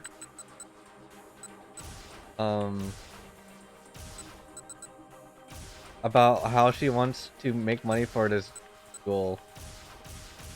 But the others, I mean, if the premise is in exclamation mark stories. That's their shit. But this is a small piece of that puzzle. Yeah, whatever it is, I'm sure I can handle it. I need 20,000 yen as soon as possible. They only pays 10,000 yen. Right then. You can sell 100 bottles in the sales event, I'll throw in another 10,000 as a bonus. How's that sound? I certainly couldn't think of any other way I was going to make 20,000 yen in a single day. Might be exactly the break I needed. You've got a deal. Have my services for the day, I said, bowing my head. Yatta! Yannikichita jumped for joy. What about your hip? Huh? Oh, it's better now. All better. Fix it myself. Yannikichita bowed deeply as I gave him a dubious look.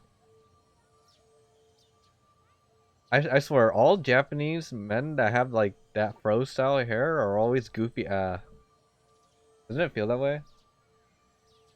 Goofy. Like, I'm sorry he added hurriedly. They're trying to pull fast on you. Honest. Honest.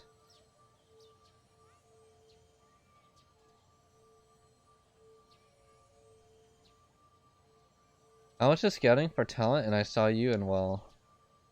Was trusting this guy really the best idea?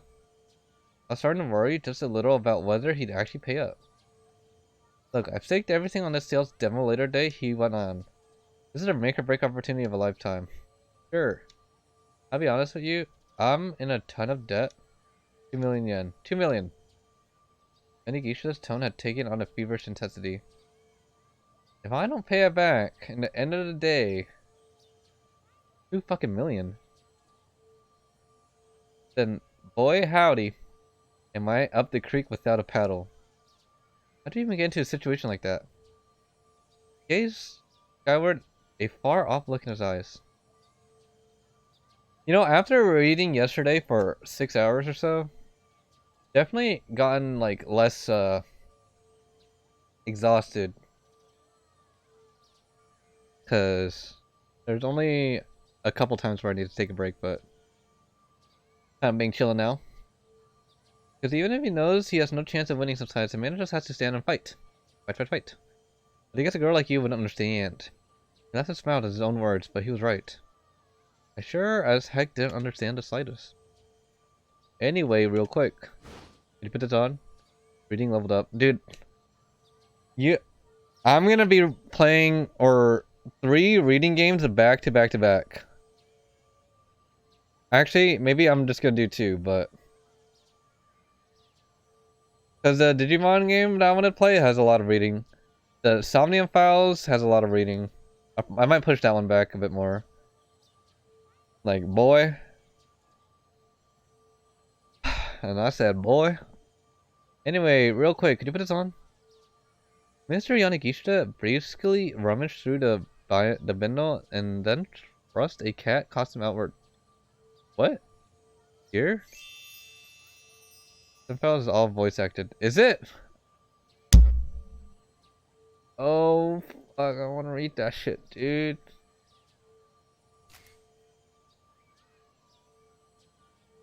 Is it like English voice acted or is it Japanese? Or can you choose? Job's already started, you know. And with that, Mr. Yanagishita went about getting me into the fursuit. I'm a furry. Looking back on it, it was a pretty ridiculous turn of events. Still, if I was going to get my hands on that necklace, I had to take the chance that this was the job would pay up. I doubt we're gonna be able to sell a single bottle of this crap, Chewy whispers to my ear. I just have to do the best I can, I say. So, Tama's storyline, basically, the girl wants this necklace, and she needs 20,000 yen. This random shady dude comes up, offers her a job for it, right? And he's selling shady-ass fucking energy drinks, which he got for 30 fucking dollars a bottle, in which he's trying to sell it for $150 a bottle. I don't understand. But yeah, I don't know how you invite us for 30 to a ball. But he has to do it or else the loan sharks get him. And she's only helping because she needs the money for the necklace for some reason. But only if they're able to sell 100 bottles. I just have to do my best as I can, I say. I say it more to myself than anyone else.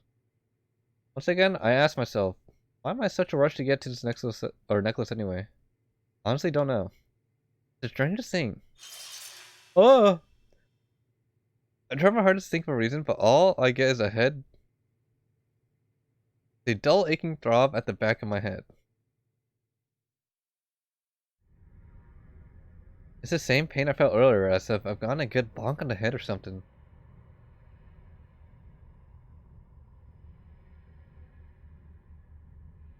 Wait, that was her story? The fuck? That's fast. That guy, it can't be, but it's the guy. Hi, guy. What's up, Jeff? How's it going, buddy? How's your summer been, Jeff? Jeffy Choo. I'm that guy, you're that guy, we that guy. How's this game mode? It's actually a very, very, like, it looks scuffed as hell, but it's a very good story so far. Buddy, you're a weirdo. Please keep this email a secret. Basically, there's 5 POVs and 5 different stories that kind of intertwine. How are you doing? I'm doing good. What's up, Zayden? Now we're on chapter 3. This is a very fucking long ass game too. I feel bad I've been in stream late, but I've literally been going a mile a minute. No, you're good, bro. You are good. No need to feel bad. He said I was a Latino charmer. I did say that. Dude, my summer is jam-packed. Mars, you assaulted that anime girl. Alright, so there's 5 characters that you play as that kind of intertwine. The main plot of the story is kind of like this, for anyone that's interested. Some of them, I mean, some of these guys don't really fit in that story, but it kind of intertwines, like, later on. It's what the vibe it gives off.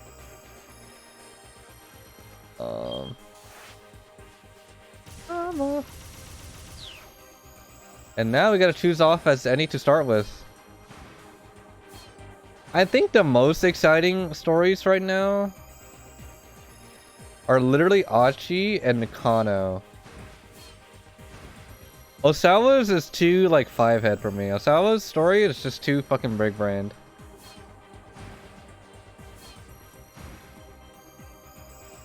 The Abel says, best luck, holy shit, you got this. People shaking. Okay. You can't lie to me, Mars, or should say Salvador Ihara. Hosted the hit online show Online Jack.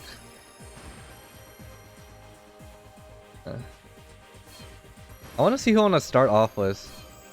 Because you're going to have to mix and match later on anyways. I guess the first person we could start with is Kano.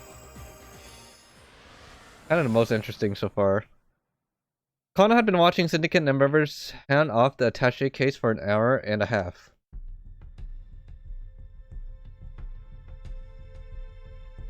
He still had no idea where this relay might be headed. The man he was tailing now was about 10 meters away, close enough that Kano could close the distance and apprehend him at a moment's notice. Oh, is that a Jetpaxican person? Super bad luck. I love how it's mished, or it went from super good or to super bad. Oh, don't act like you don't know. Yes, you know you are him. Will I forever be most favorite mod? Ooh. Also, I love you. Mars, it's good to see you. Good to see you too, Jefferson. Jefferson. Jeffa, king of the Chews. There's order remain the same. Follow and observe. Bro, they've been passing along the suitcase for years. He watched as the case was handed off once more. By now, the shock of seeing it pass yet to another accomplice had worn off. It's already been 90 minutes, huh? Yeah. Inner Technovird alive, grabs my briefcase and dumps out the window escape.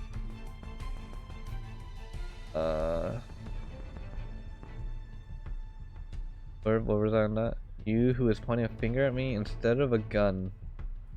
In the Japanese version of the show, but censored by 4Kids. Is this in this pandemic? This is before the pandemic. The pandemic never happened in Japan. They live a normal life still. It was it's already been 90 minutes, huh? It was Sasayama. At some point he crept up on Kano from behind. It doesn't seem like they're trying to get away at all, Kano said. They're just walking. What could it be up to? Sasayama shrugged. Sorry, Mel, I watched Yu-Gi-Oh! A while back and saw the episode where Kaba jumps out the window to escape some Pegasus goons. Oh, you're good. I mean, or what? Jumps out the window and chases. He has a shield. What could they be up to? Sasayama shrugged. It was weird. I want to recall Dick Dictum number 89. Dick Diaries.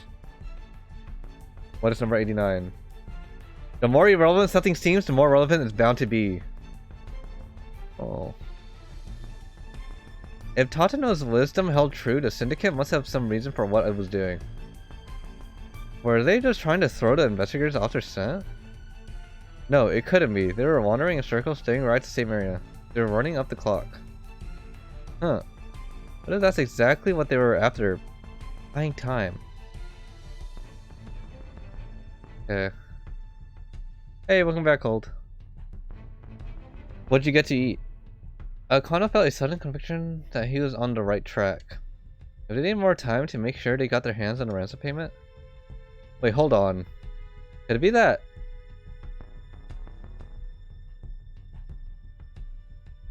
The real case has already been switched out? Shad's rated. He was streaming earlier today.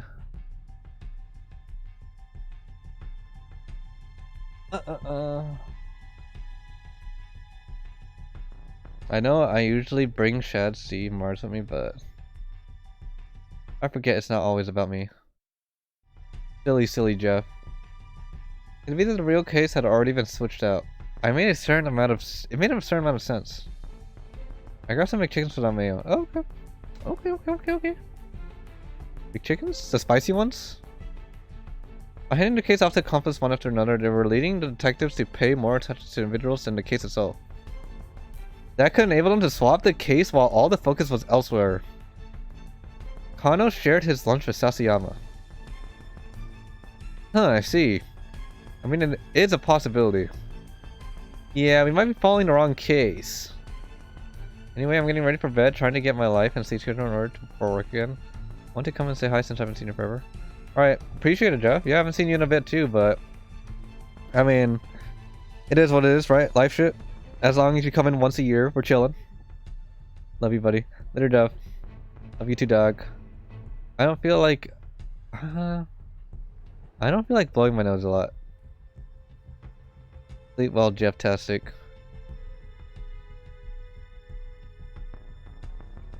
The regular version. There is a palpable tension in the air now. I'll make the attempt to be here at least twice a year.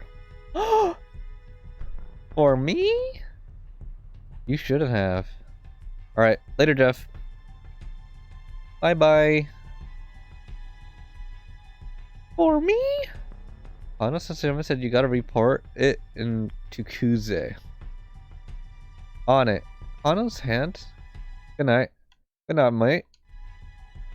Boy. Hano's hand flashed to his wireless. But Kuze was dismissive. I think Kuze is a part of this shindig. No, that's the case, I assure you. No offense, sir, but how could you be so sure? Kuze sighed, because that's my job. There's an ID tag in that case that allows me to keep tabs on it. There's no way these crooks could have whipped up a duplicate. Makes my nose runny. Oh, okay, okay. Even warm foods, wow. ID tag? What ID tag? Wait, no, that's not right. I'd forgotten all about that detail in the wake of his all-nighter. Oh, right. Don't you? Oh, right, me. Clearly you weren't hired for your brains. Focus on what you're good at. I'm sorry. Who's ended the call? Still, Kano couldn't shake off his conviction that something was off. The man with the attaché case made his way to Shibuya Station. The heck? Sasayama grumbled. He's right back where we started. Kano felt his frustration going. So basically, Kano is the detective that is trying to figure out, he's a detective part of the story. And he's been following this guy, or the people with the ransom money, to see where they'd take it, right? But they've been taking it around literally Shibuya over and over and over, and literally go in circles. And that's what's going on. Also, he's a big cock. Near Shibuya Station, a girl approached a suspect. The fuck? He was Japanese, entirely unlike any of the other criminal accomplices. He spoke to the man while showing him something on a notepad. He glanced at the pad, but he noticed to slow down. Who the fuck is that? Is that Chiaki? Is that Chiaki? Girl, is that you? With moments, he had left her behind. It looked like she just passed him a message. Oh, that's sure fishy, Sasayama murdered. What the... The girl? That's Kano? Yeah. Wanna go hit her up? Sasayama could only mean one thing. Questioning her. Alright, let's see what she knows. I mean, it's better than following these bozos around every time. Sasayama and Kano... I wanna see if this is actually Chiaki. Excuse me, miss. We'd like to ask you a few... Are you happy with your life? The young woman shouted.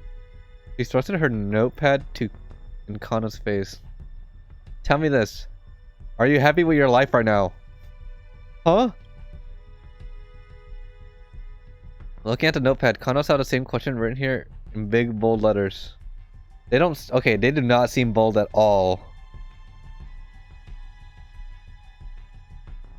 Okay. The girl's eyes widened in surprise as if she hadn't expected two men to actually stop and listen. Right now, sir, she continued more quietly. Are you happy? If so, could you please take the survey about, you know, about your life? Are you happy with it? Are you happy with your life? Does she have a ring pop?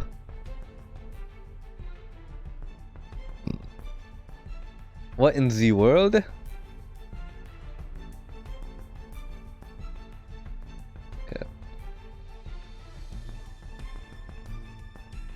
What in the world? Sasayama stepped in. Hey, I need to know if you just speak with that Western fellow just now. Huh? No, that isn't what I'm asking. Sir, are you happy with your life? Right now? Are you happy with your life right now? The fuck? Kano got a sinking feeling in his stomach. I'm not happy. This kid was looking for religious converts or something. You did speak with him, didn't you? Sasayama snapped. What did you tell him? The girl rambling abruptly ceased. Her already ruddy face was even redder, and tears welled up in her eyes. Poor kid, Kano thought. She's just out here trying to get people to listen to her survey questions. There's no way she's part of the kidnapping plot. Look, miss, he said. For the time being, it'd be a good idea if you leave the area. Afraid I'm not at liberty to explain. The girl's only response was to start sobbing outright. Ah, men. Men, Mars. What do we do with the men? I can't do this more. I want to go home. I know Sasayama exchanged awkward glances. I want to go home. Passerby began shooting curious looks at the trio. Kana, you get back to work, Sasayama says. I'll escort this girl to the train station. He didn't quite manage to stifle the embarrassment in his voice. Right, Kana said. He hurried away, his eyes already searching for the suspect they've been tailing. Grrr. There it is. There he is. It didn't take long to find him. The man's black garb made him stand out in the crowd at the intersection. It occurred to Kana that all the criminals who handled the attaché case had been wearing the same black clothing. The fact made the whole situation even weirder. Weird champ. Champion weird. Could they really be ignorant that they were being followed while all wearing the same eye-catching outfit? Bro, they know you following their asses, bro. It's been fucking 2 hours. It's more like they were going out of their way to make sure the investigators spot them. That still didn't provide any clues as to what they were after, though. The longer Kano kept telling these guys, the less it made sense. Was it really such a good idea to keep this up? Someone's life was in danger, and they were just letting kidnappers carry out their plan, whatever it was. The very first page of Dick Diary spelled things loud and clear at that front. What is it? Dick Diary number 1? Dick Dictum number 1. Never lose sight of what you're supposed to protect, ever. PogChamp! Right now, the single most important thing was ensuring the hostage's safety. This was a situation where Tateno would have stuck it to his guns for sure. Kano thought back to that day 3 years ago. Flashback. He looks the same. A burglar has shut himself inside a financial office and then doused the place in gasoline. Kano had just been put into police box duty and was ordered to the scene because his box was just shut down the street from the standoff. Several officers surrounded the building, keeping close tabs on the situation. The suspect was shouting nonsense through the entrance of the first floor. Things were getting heated. The crowd of alarmed onlookers has started to form as well. Step aside, a voice said suddenly from amidst this throng. Going off, good ammo. Nice shadsies. Thank you for the raid. Appreciate it, boss. Hope you had a good day. Good day. Nice shads. And Zero, you're leaving too. It's kind of late, huh? It is about that time. Good night, Shadzaroni. Shadzaroni. Bye, Shads. A middle-aged man in a rumpled business suit had approached Kano as he hovered nervously at the edge of the scene. I'm sorry, sir, Kano said. You have to stay back. Stay back. It's for your own safety. He attempted to usher the man back to the crowd. A no-nonsense look crossed the newcomer's face. I'm Detective Tatsuno from Shibuya Precinct. What's the sitch? Oh, sorry, sir. Yes, of course. Kano stammered and quickly explained. He hasn't taken anyone hostage, but there are still people from the upper floors of the building. Dude, Tatano's a fucking giga chad. Look at him. Giving only a slight nod, Tatano marched straight to the building. Gigadonk. The plastic container of gasoline the suspect had used was on the ground in the front. Tateno picked it up and dumped the remaining contents over his head. Why is he dumping the gas on him? Tano was at a loss for words. He couldn't believe what he was seeing. I've covered myself in gasoline too, Tatano called out from the entryway. The tension in the air ratcheted itself up for several notches. Hey, what the hell do you think you're doing? Tano heard the burglar shouting from inside. If you're gonna do it, Tatano called out. We can die together. And he walked into the building. What in Sam hell? All Kano was doing was watch things unfold through the plate glass window.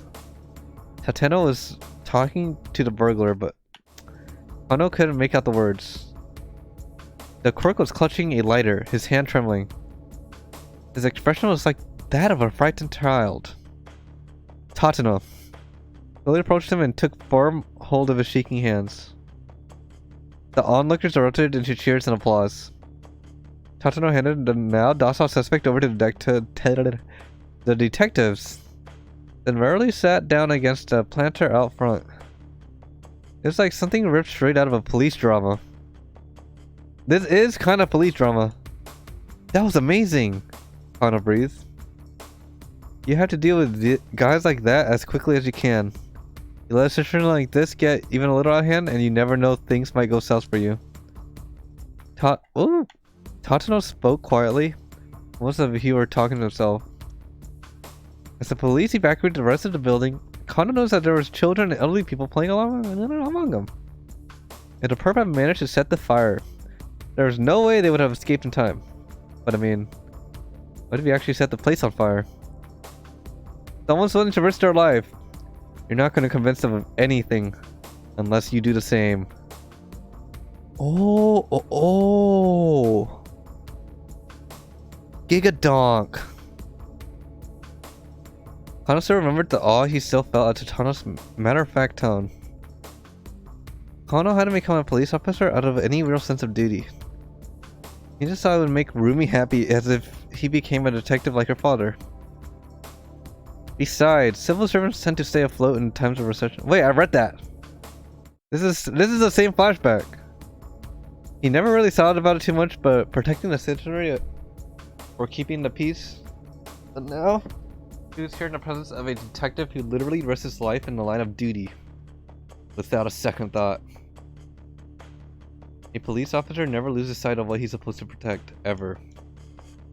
Getting back to his feet, Tatano tugged off his gasoline-drenched coat and walked away. Write that down! Thus the Dick Diary was born. Kano wrote those words down. The Dick Diary is basically all of Tatano's quotes, which is he's like a head detective. Thinking back to the way Tatano put his life on the line to rescue a bunch of strangers made Kano feel all the more raw about just telling these syndicate members. Letting the crooks just wander around wasn't going to bring Maria Osawa to safety. Of that, Kano was now certain. Good night, Zero to Hero. Wait. Are you saying goodnight to Zero? Did he? Did he say? Or are you saying goodnight to us? Yes, okay.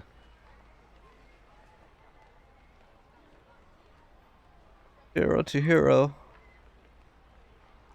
Hero. You said Chaz will not see. How could you? You failed us. Of that, Kano was now certain. He had to take matters into his own hands. Never lose sight of what you're supposed to protect. Ever.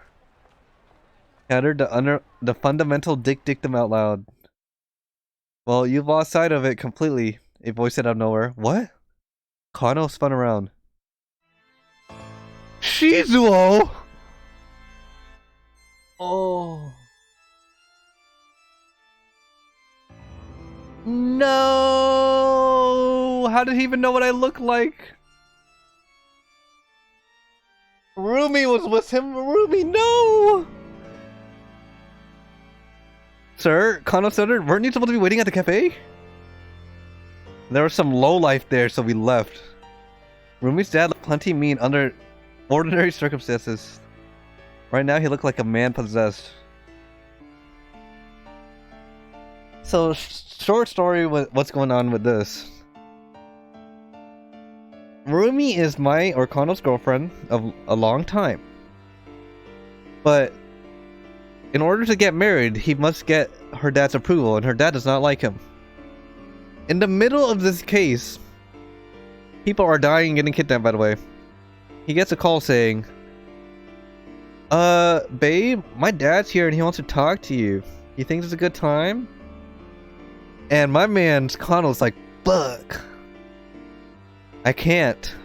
I must focus on work, Molette based. So he was kind of stalling. It's like, yeah, I'll be there soon. But he wasn't there soon. And now, her poppy is now Munyano. I'm still on duty at the moment. I'm going back home, Shizuo huffed. You're not marrying my daughter. He turned to walk away. No, please, just wait. I'm done waiting. Now I'm going home. Please don't do this. Just hear me out. I've heard all I need to hear from you. Rumi, we're leaving. Daddy, please. Goodbye. Seizing his daughter by the hand, Shizuo stormed off without another word, dragging her behind. Shinya, she called out over her shoulder. Rumi. But she was gone. Rumi was gone. Kano desperately wanted to go after her, but he hesitated in agony of indecision. I can't turn my back on my responsibilities. I'm a detective. My work has to be my first priority. Going after Rumi isn't what a good detective would do. Oh, Detective Tatano. What should I do? Tatano, I... Build a dictum active in mind. Never lose sight of what you're supposed to protect, ever. Never lose sight of what you're supposed to protect. Never.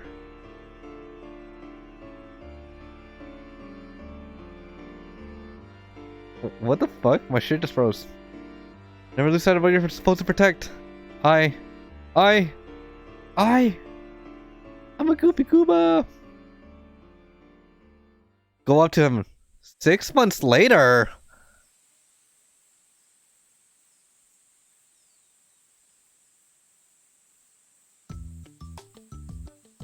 Kano made his way through a small corner of a vast field in the Nagano countryside. Slowly and leisurely, he tilled the soil. He surprised himself with his own newfound enthusiasm for organic farming, learning more from Shizuo day after day. His father-in-law had taught him the ways of farming from the ground up. And while things had been rocky between them at first, their friendship was now growing strong. Wait, what? Pausing to wipe his brow, he smiled at the acreage around him. He looked forward to tending the crops. He'd sown until harvest came around. If he stayed on it as a detective, he might well never have known the joy he found now in his work. And this wasn't the only seed Kano had planted. By the time harvest season came around, the new life growing within his dear Rumi's belly would be ready to celebrate. With them. How is that a bad end? That was a good end. Well, we got married as a bad ending? Kano went after Rumi and Shizuo, proving his devotion and earning after marriage. Now to farmer in Nagano. And the crime in Tokyo is someone else's problem, but hang on a second. Why were Rumi and Shizuo waiting at the cafe like they're supposed to be? Well, there's no way for Kano to know about one man's bit of curiosity at that cafe led to the strange twist of fate. Bad ending. We got married! So, they left the cafe because some crackhead was there, and then they met up with us. Okay, we can't continue that right now. So, Kano, we cannot continue. So, I low-key want to do Osawa's last, because Osawa's is kind of depressing and kind of like confusing.